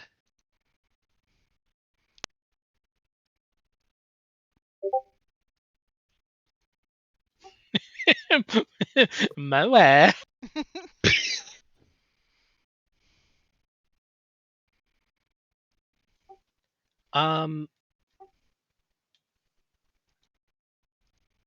And for the record, those two insight checks,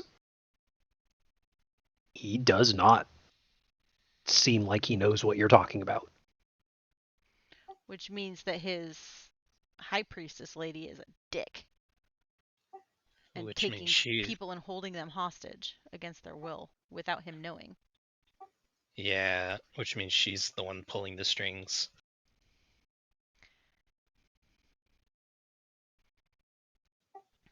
I have some information for later.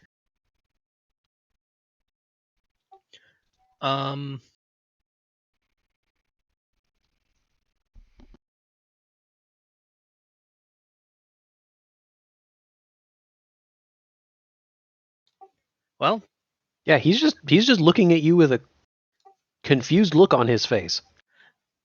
I'm sorry to ask that question. It just seems that you would know who that person was. I'm sorry. Savi steps up and says, "My lord, you have not been made aware. We have recently acquired the services of, it turns out, Sirius's daughter, Andromeda. I believe you've met her some time ago." He looks at her, genuinely confused for a second. "Oh, that does sound a bit familiar. Right. Well, she is currently in our services then. And you said that you would like her back? I'm sorry, this whole situation is a bit confusing." She is not yours to keep. She is free to go wherever she wants. Why are you holding her here? I don't know. Why are we? And Savi once again raises her hand and says, "My lord, again, I'm sorry, we have not had time to properly brief you on these, and I didn't think this matter would be of particular importance." And What is your she agenda speaks. here? I'm just going to interrupt her and get in her face because she's obviously got an agenda and I want to Do know it. what it is, and she's not letting us have this conversation. Yeah. I'm a master of the elements of alphabetalism. We're gonna change your name from Savi to Sorry, bitch. Oof. I mean, I didn't say that, but I did interrupt her to ask what she was hiding. And who are Oh you to man, decide what your god can know? I am so used to the other system that I almost asked you to make a courtier roll. Hold on, let me look at your character sheet What is because a courtier role? I'm playing in Legend of the Five Rings, where we have members of the Imperial Court, and so your politics skill is courtier. I'm guessing here maybe it's performance or Intimidation? You know what? I'd give actually probably just about any of those charisma-based skills based on how you want to do it. If you're trying to like assert yourself and like break her train of thought, maybe intimidation, or yeah, intimidation might be the best way to do this.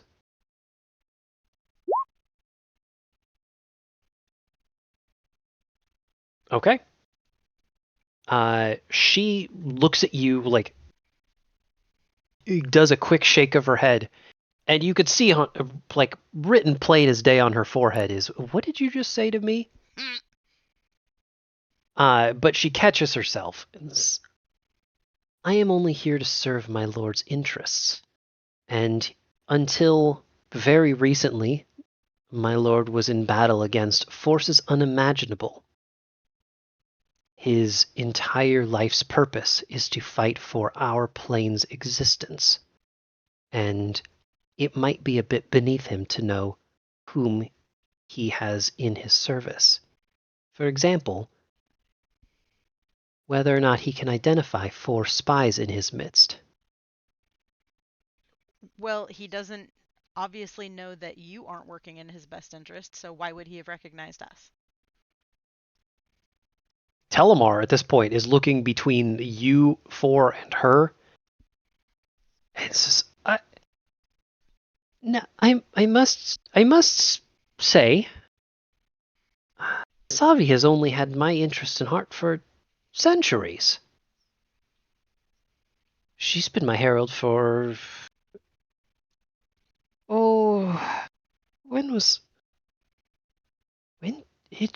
it's been 600 years?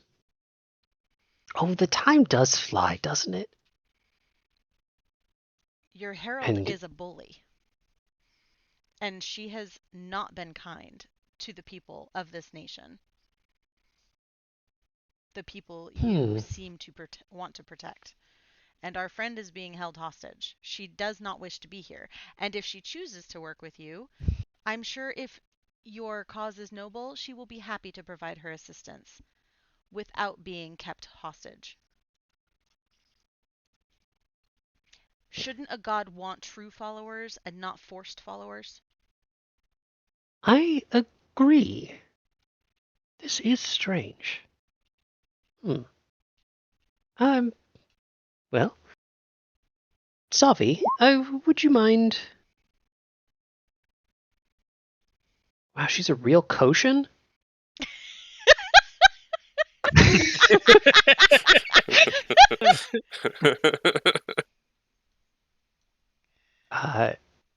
Man.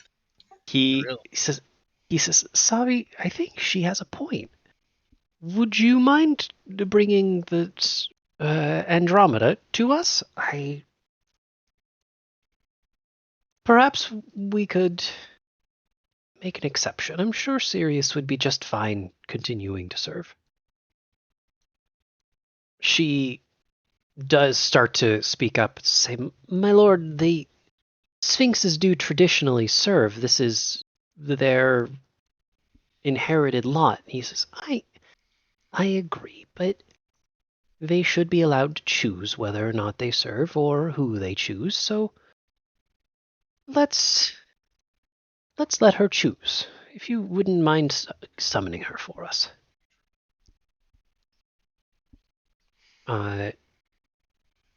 She... Of course, my lord. And she lowers her head and gives a quick whisper, and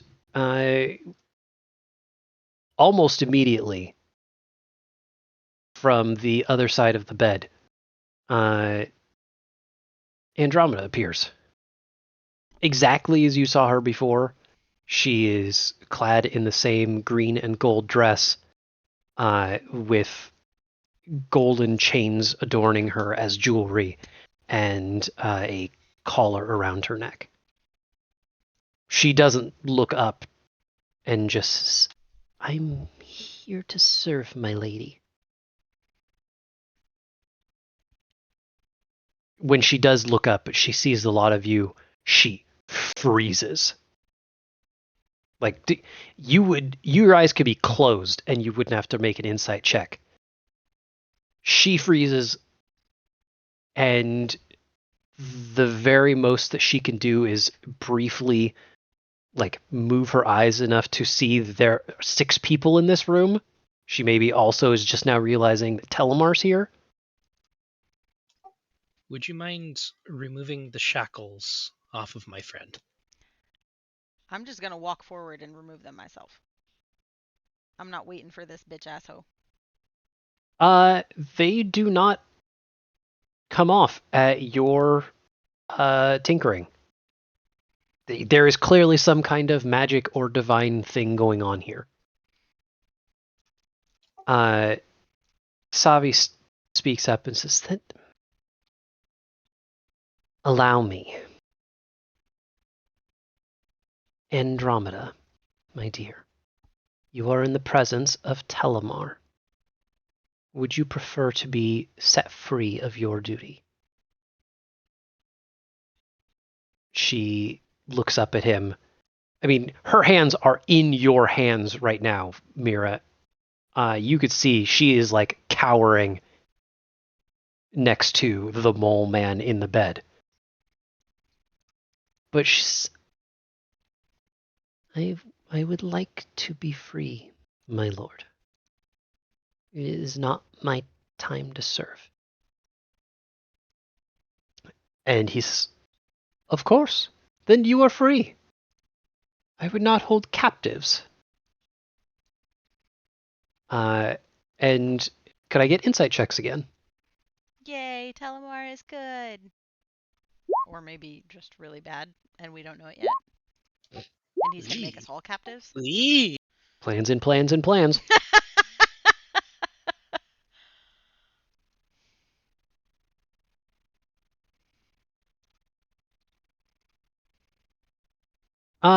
It looks like, unless Holden wants to roll for insight. It's one of my weakest skills. I'm dead-eyed beat a 17. That's fair. Yeah. As far as you could tell, yeah. Telemar is, like, he's smiling at her. Like, he's kind of giving off a fatherly vibe of, like, yeah, of course. You're free. And it takes a couple seconds, but all of those golden chains just evaporate into dust. And Mira, she almost immediately gives you a pretty deep hug before, like, bounding straight past you and just short of throwing herself at Tyrus. Yeah, doing like the air hug where arms and legs both around at the same time. I mean, kinda, but I feel like that's usually reserved for when people are really happy, and she is. Tyrus, you don't have to. You could tell right away. She is bawling.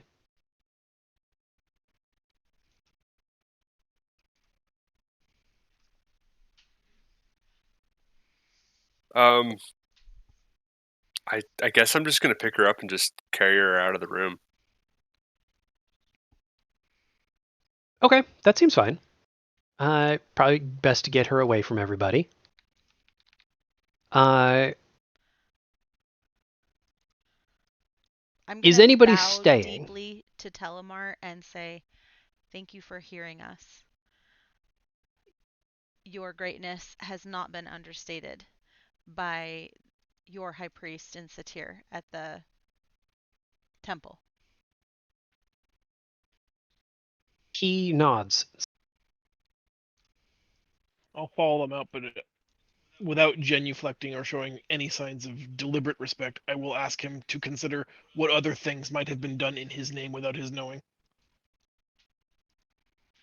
He nods and says, I suspect I have some questions to ask. Rayan, I'm going to leave this to you. Are you leaving as well, or are you staying for a sec? Just for a sec. Sure. I'm also going to invite him to contact us if there's ever any support that we can provide him as thanks for our friend's life. That though she isn't going to be at his beck and call, we are still happy to help him if his deed is pure, I guess is the best way to put it.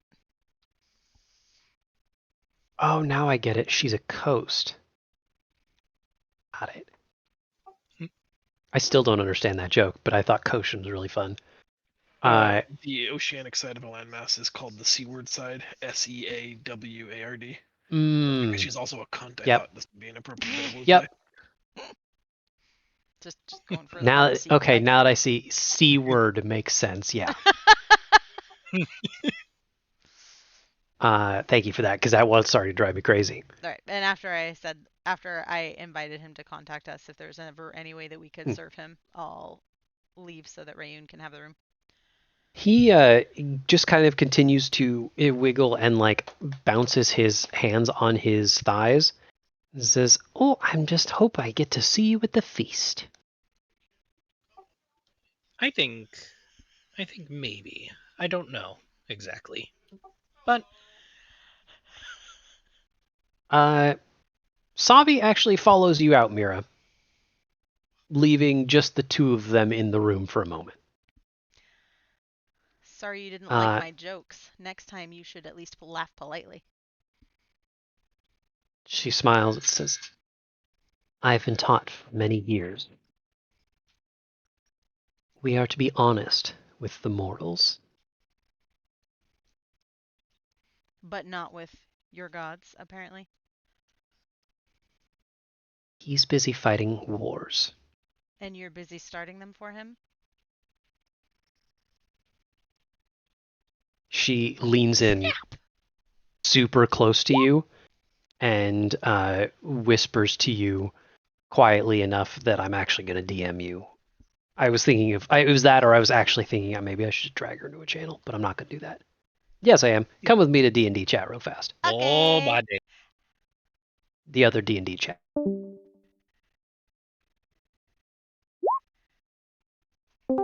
Hello. I didn't get to say it before I left, but yes, this is a great time for them to take a bio break, and then they'll get a scene. Yes, take your break. I was just telling John as he was walking away. Yeah. I typed in chat. Yeah, she leans into you and like does the thing where she kind of leans her head past you, so you're just like mouth to ear. And she whispers, "I do remember telling you that my lord would drown this city. We'll see. And I was being honest then as well. I hope you're prepared for the feast." I hope you're prepared for this fist. Then I'm gonna bitch slap her. I'm sure it won't be successful, but you know what? I just want to cold cocker. Can I roll for that? Go ahead and make an attack roll. You will not have your. How does that work? You will not have your ability modifier to it, but I'll just subtract that in my head. That? Just make your normal sword attack, okay, which will also really confuse them. Right? I need to look at this. Okay, so I'm just going to subtract the 4 for your dex.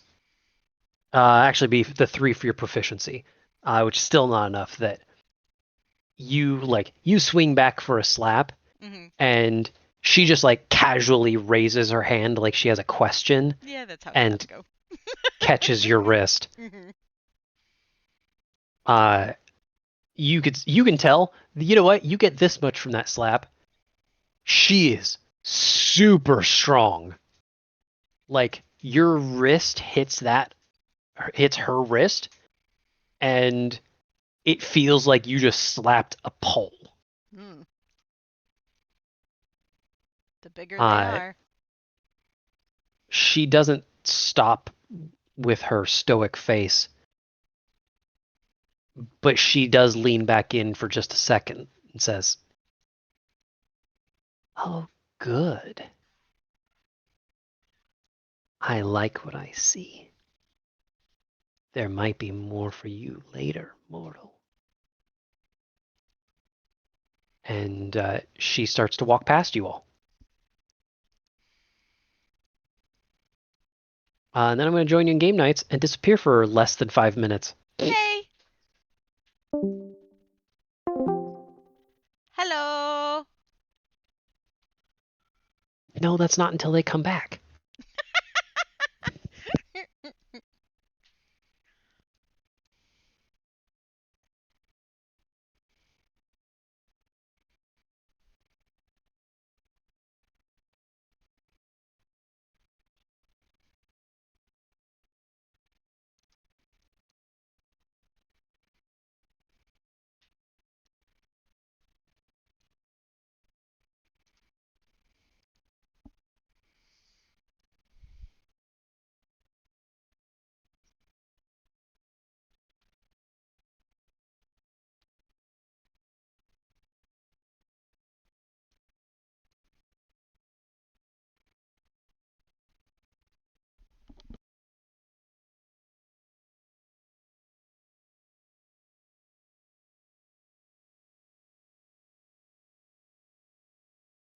Hello.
Hello. Hello. I'm Hello. so glad anybody was here for that. I was Not that I'm actually- above helloing into the void. not gonna lie. I had my ears still on when you and Meg came back, Great. so I heard that one. Awesome. But that's fine. Very quick interlude. I don't care if the stream hears it. All three of our viewers will know that in my haste to make sure everything got done, I definitely had an unfortunate waistband slip that caused a very distinct male pain while I was using the restroom. Ooh, damn. Yeah. I'm sorry. So the sacrifices I make for you guys. Sacrifices. Oh no. Oh, Sacrifices must be made. all right. Rayun, I'm debating the merits of whether this scene should be in private or not. Because you are standing face to face with the god of glorious victory. Do it private. Yeah, I'm going to pull you off to the side real fast. For stream's sake, Meg, if you want to join in and just, take your headphones off or whatever. You got it. Or not, I don't care. Just, don't say anything, I guess. Okay. All right. All right, welcome to the other D&D chat. So, Telemar he's still sitting in bed and is kind of just, drumming on his thighs.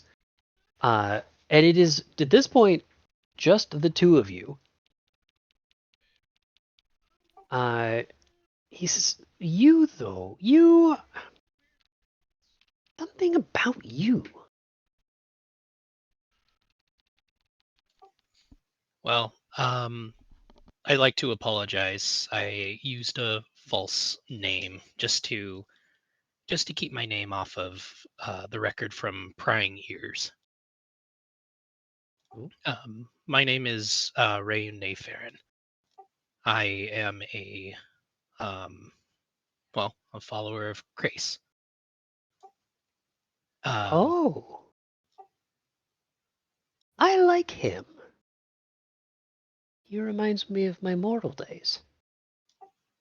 Your mortal days? Oh, yes. It was quite some time ago, but maybe that's why I liked you. I'm going to think on that one. Have you ever worked on a farm, Rayun? Indeed.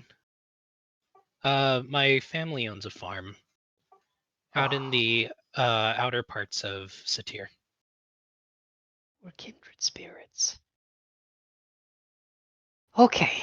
I'm sorry. This is normally when Safi would remind me of my stature or whatever, but Honestly, it's really comforting to just have a normal conversation. I mean, with a god of your status, I mean, it's only the second time that I've come across one. well, sometimes I think back longingly on those days. They were simpler. I'd wake up with the sun, I'd till the fields, would speak to my friends and family, but those times have passed. But now I have a new family. And he holds up his shield. When he does, the texture on the shield ripples outward with a bright blue glow for just a sec. He says, these are my family now. May I hold your shield? He snickers a little.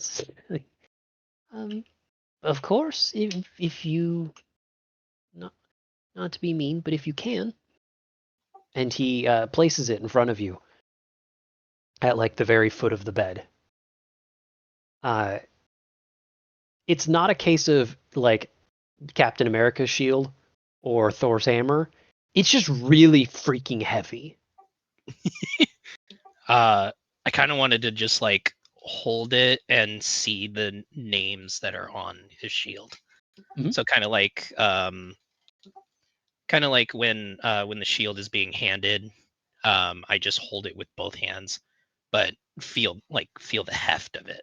Yeah, I mean, this is a case of you grab a hold of that shield from him and just it drops onto the bed. I'm so sorry. It's fine. Well, I don't. You were apologizing to him, not me. Yeah. He smiles and like waves a claw at you dismissively, like, "Oh, no worries." But as you take a look at it, you see that those ripples, that texture is incredibly small handwriting etched into the shield of names. I mean, we're talking like 3-point font. There are thousands on this shield. You could not count them if you had hours. He has a bit of a prideful tone when he says, "I don't really know how it works, but every follower, every one of the faithful, their names are inscribed on this shield or that sword." And the sword is also heavy? He doesn't hand it to you. He just picks it up and drops it on the bed, and it gives a similar whoomp. Ooh. You are definitely worthy of these hefty weapons. He smiles and says, "I'm just trying to do my part." Were these forged like recently? Oh, no. These were inherited from the previous god of glorious victory. Similar name or different name, if I may ask? I don't want to Oh, pry. no, I was born to the name Telemar.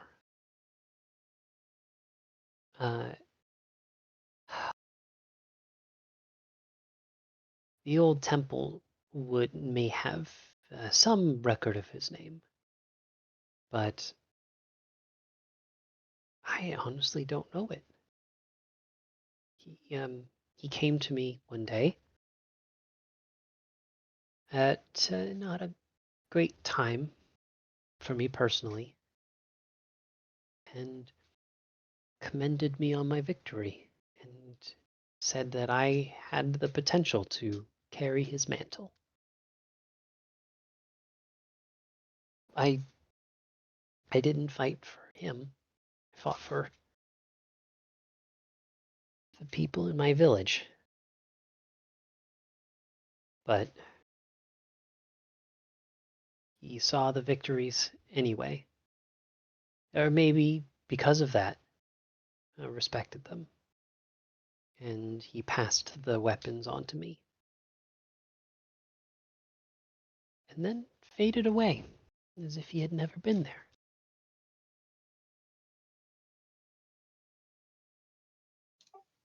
Wow. That's I mean, with those weapons being as heavy as they are, that's really heavy. The mantle is heavier than the weight of a sword. I've been roving the plains for a millennia now, seeking out new crusades, finding anyone amassing evil or ill intent and bringing them to justice. But I envy the simple life that you grew up with. I miss it. Well, I would like to extend a hand of friendship to you, if you don't mind. He does. He presents his paw to you. I'm happy to accept.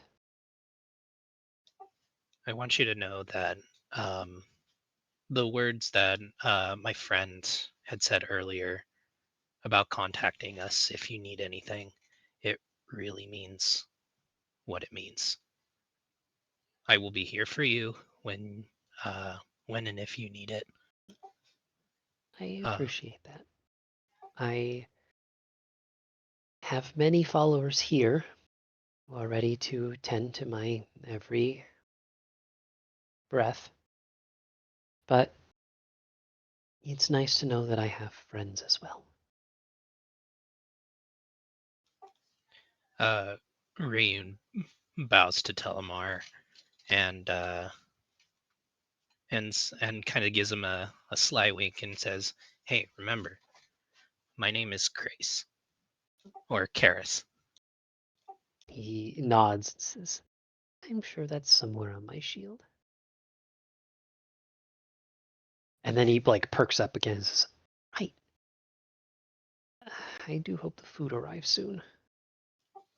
I think it's gonna be coming soon. Oh, I hope so. Oh, but take care. I'm sure I'll see you again. Well,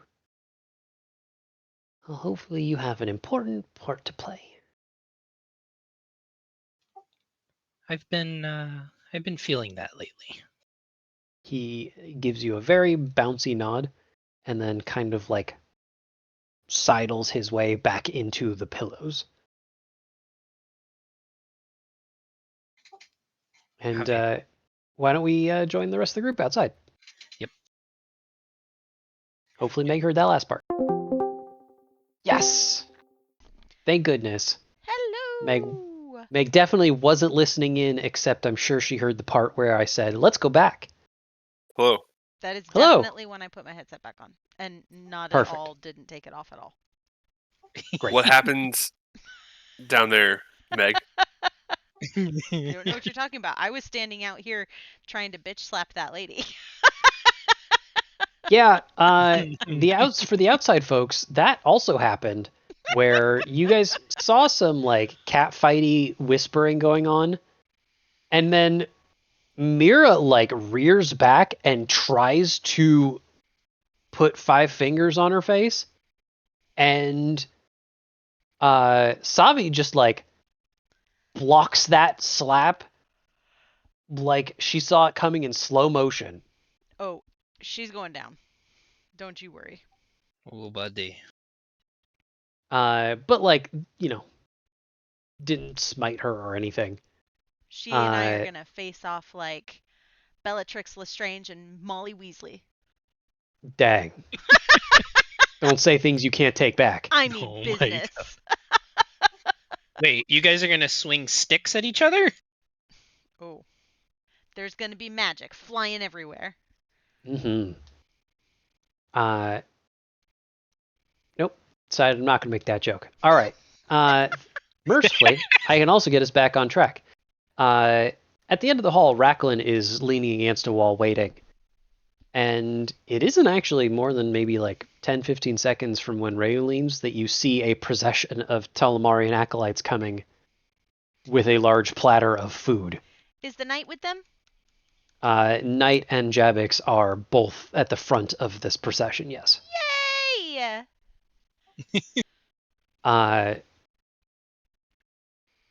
Jabix gives you a nod. Knight does not notice you two at all, or you four.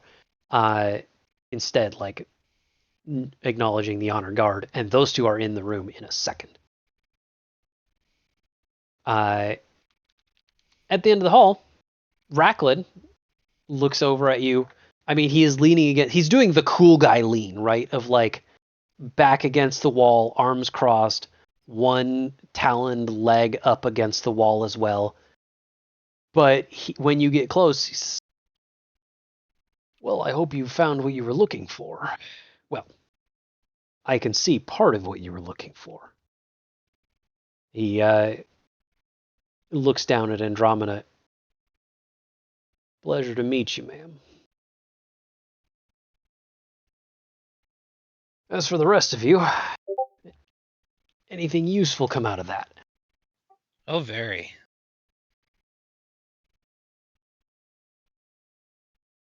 We shall reconvene in other places, if you don't mind. He leads you back to the office. Then that's the safest place in the world for him. Mm-hmm. Oh, what is this nonsense? I just want to steal this image so that I can make a funny joke in the Discord channel. No! Stupid copyright issues. Fine, whatever. The moment's ruined. Thanks a lot, internet. Well, yeah, so it's not that far of a walk. Bracklin has gotten you guys this far pretty often, and the group of you make it back as soon as the door closes, though. He says, all right, well now, if you don't mind, what on earth happened in there? I did catch that there was almost a bit of violence. I was not a part of that part. He nods at you and then looks over at Mira and says, well aware, but noted. Nothing she didn't have coming. I had to see what she was trying to hide and how Telemar would react to her. I see. And did you learn anything? I learned that she and we've got beef. And I don't think that she is acting entirely on the up and up and representing Telemar. Yeah, and I can confirm that. I had a lengthy conversation with him. Really nice. And then found out a lot more about how he came up to his status as god. He inherited it. And he really, he was just like me. Like a farmhand, a person that worked in my neck of the woods where I grew up. And the previous god of victory came up to him and just gave him the power, like bestowed it on him, not like unwillingly. He took it, but it had a heavy weight to it, just like his weapons, which I actually had a chance to investigate on, which it has a lot of names of people that follow him. A lot of names. I don't think I can understate how overstate? I don't think I can clarify how important an honor that is.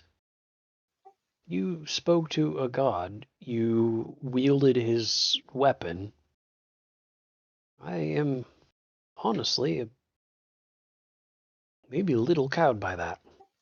Second god, but that's for another time. Well, I am impressed, but, well, and I am thankful that you were able to find your friend, Tyrus. But please keep in mind that my greatest concern here is making sure that everything goes well with the feast and finding the saboteur. So I hope that something good came there as well.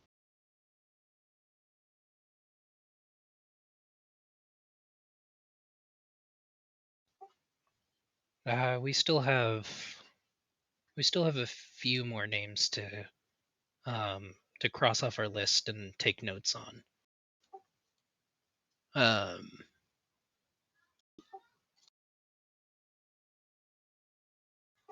But we have our suspicions. By all means. We are friends here, yes? And he does actually look over at Andromeda, who nods.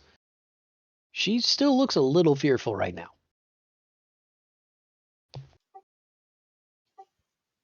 Well, I mean, you've already heard our reports of the first four: Rare, Gogra, Ramhen, and Molajori. We recently came up with or talked with Administrator Moholam and Counselor Mays. And you still have all of your hands and feet. Good for you. Yeah. Holden took the reins on that talk for Moholam. Brave, but I respect it. Holden, can you jog my memory on what we found out about Moholam?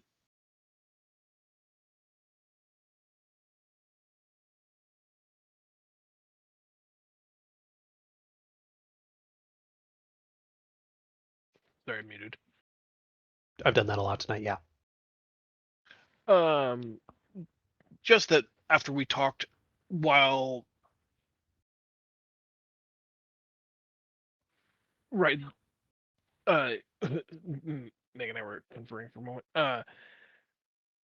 We had reason to initially suspect. I think it's a her. Moholam, yeah. Yeah. Sorry, I thought I heard somebody say him. But after talking with her, I don't think so. She's very, very forthright.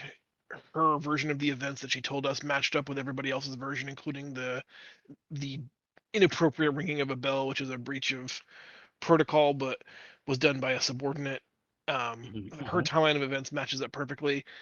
She was definitely hiding something, but we think that's because it was for the other secret she was keeping, and not because she's the big bad deep dark. Forgive me for saying, if it's not my place, but what secret? The internal investigation about the missing, misappropriated acquisition stuff. Oh, yeah. She's been fired up about that. Yeah, wasn't forthcoming with us initially about it, but I think I can attribute any reticence to the truth to that subject, and not that she was hiding anything else. I see. All right. We found no hard evidence that would implicate her at all. And May? Guilty of sin. Let's kill her now. Just like Holden said, we have the most suspicions about her. Her story didn't quite line up, but it does seem like she may have had a hand to play in this story. I see. Well, if we're going to take a step against one of the counselors, we're going to need to do so with some force. If you are ready to accuse May, or anyone else, let me know. I will gather up as many guards and hunters as I can, and we can make a move to arrest her.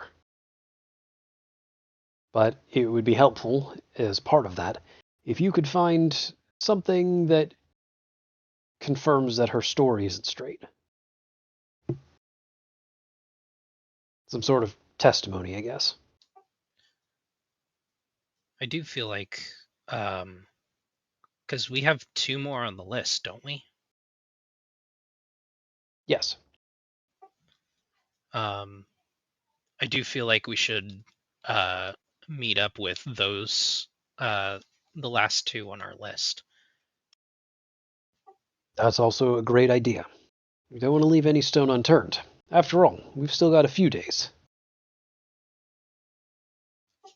So that leaves Jekyll and Harpin. Counselors Jekyll and Harpin, I mean. Meslier. Oh, is it Meslier?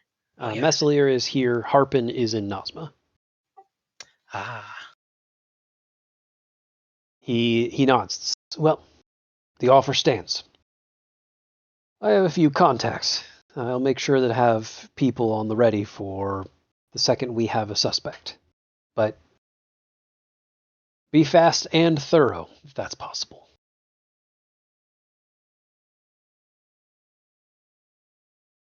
He looks at you. Is there anything else before I get back to work?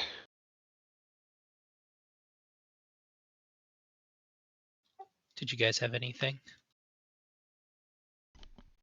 No, I think we're good. I'm very curious to learn from Andromeda what she experienced while she was there, but we'll do that in the privacy of our own place.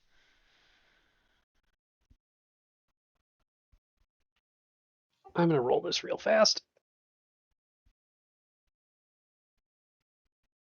I never quite figured out a good way to like shortcut a GM roll, so I just like every time I'm like GM roll 1d20 plus this number. You can probably add it to macros, maybe? Probably. So, Mira, when you mention Andromeda, like people just like casually look over because that's what you do when you mention someone. Is everybody's like, "Oh yeah, Andromeda. I'm gonna look at Andromeda now."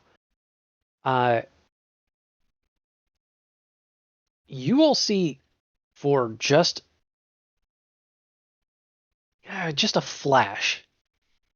Her eyes go completely feline, and she, standing right next to Tyrus, rears back, claws fully extended, and gets like halfway through a clawing swipe. Like literally, like she rears back as if to rend, I'm gonna say flesh, but there's a lot of armor in that picture.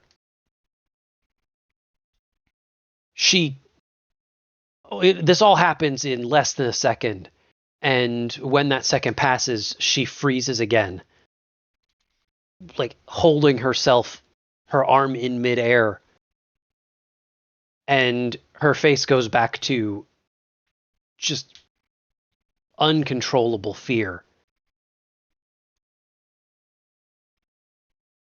And she's, I think there's something wrong with me.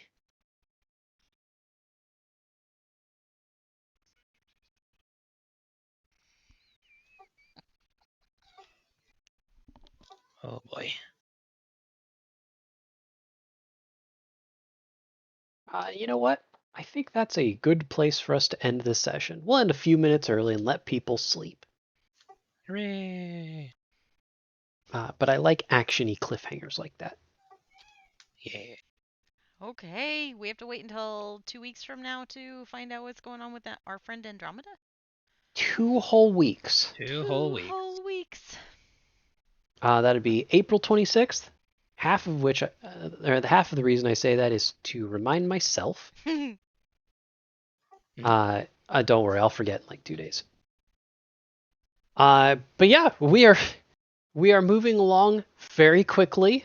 I could see us starting to come to some culminations very soon. And you guys have sort of unlocked the trigger, which is now you have a method through which to officially accuse someone. Yay! Hooray! Can't wait till we shoot somebody. Let's pick some fights. That's not exactly how the accusing works, but you know. Honestly, it wouldn't surprise me if it happened. Stop resisting. In one ways, I started blasting. Oh my god. This would be I have a secondary time. gun. We could just throw a gun at who everything is. We can just blame that they have a gun. I like it. They're armed. Get them. This would be a good time to remind you, hey, it would be wise to take a look over some of the testimony you've seen and see if you can find any inconsistencies. Okay. There are a few. I know of at least one that is currently available to you. Okay. Because that will be like sort of your missing puzzle piece that you can present and be like, here is the evidence. Lock him or her away forever. Nice. And I'm sure that will go by without incident. In the meantime, I hope you guys enjoyed yourself. This has been a lot of talking the last few sessions, but that's what we were lining up for when we had an investigation. Mm-hmm. But it's all going to come to a head within the next couple days worth of in-game time. Woo woo! I'm excited. In the meantime, have a good night, everyone. Good night.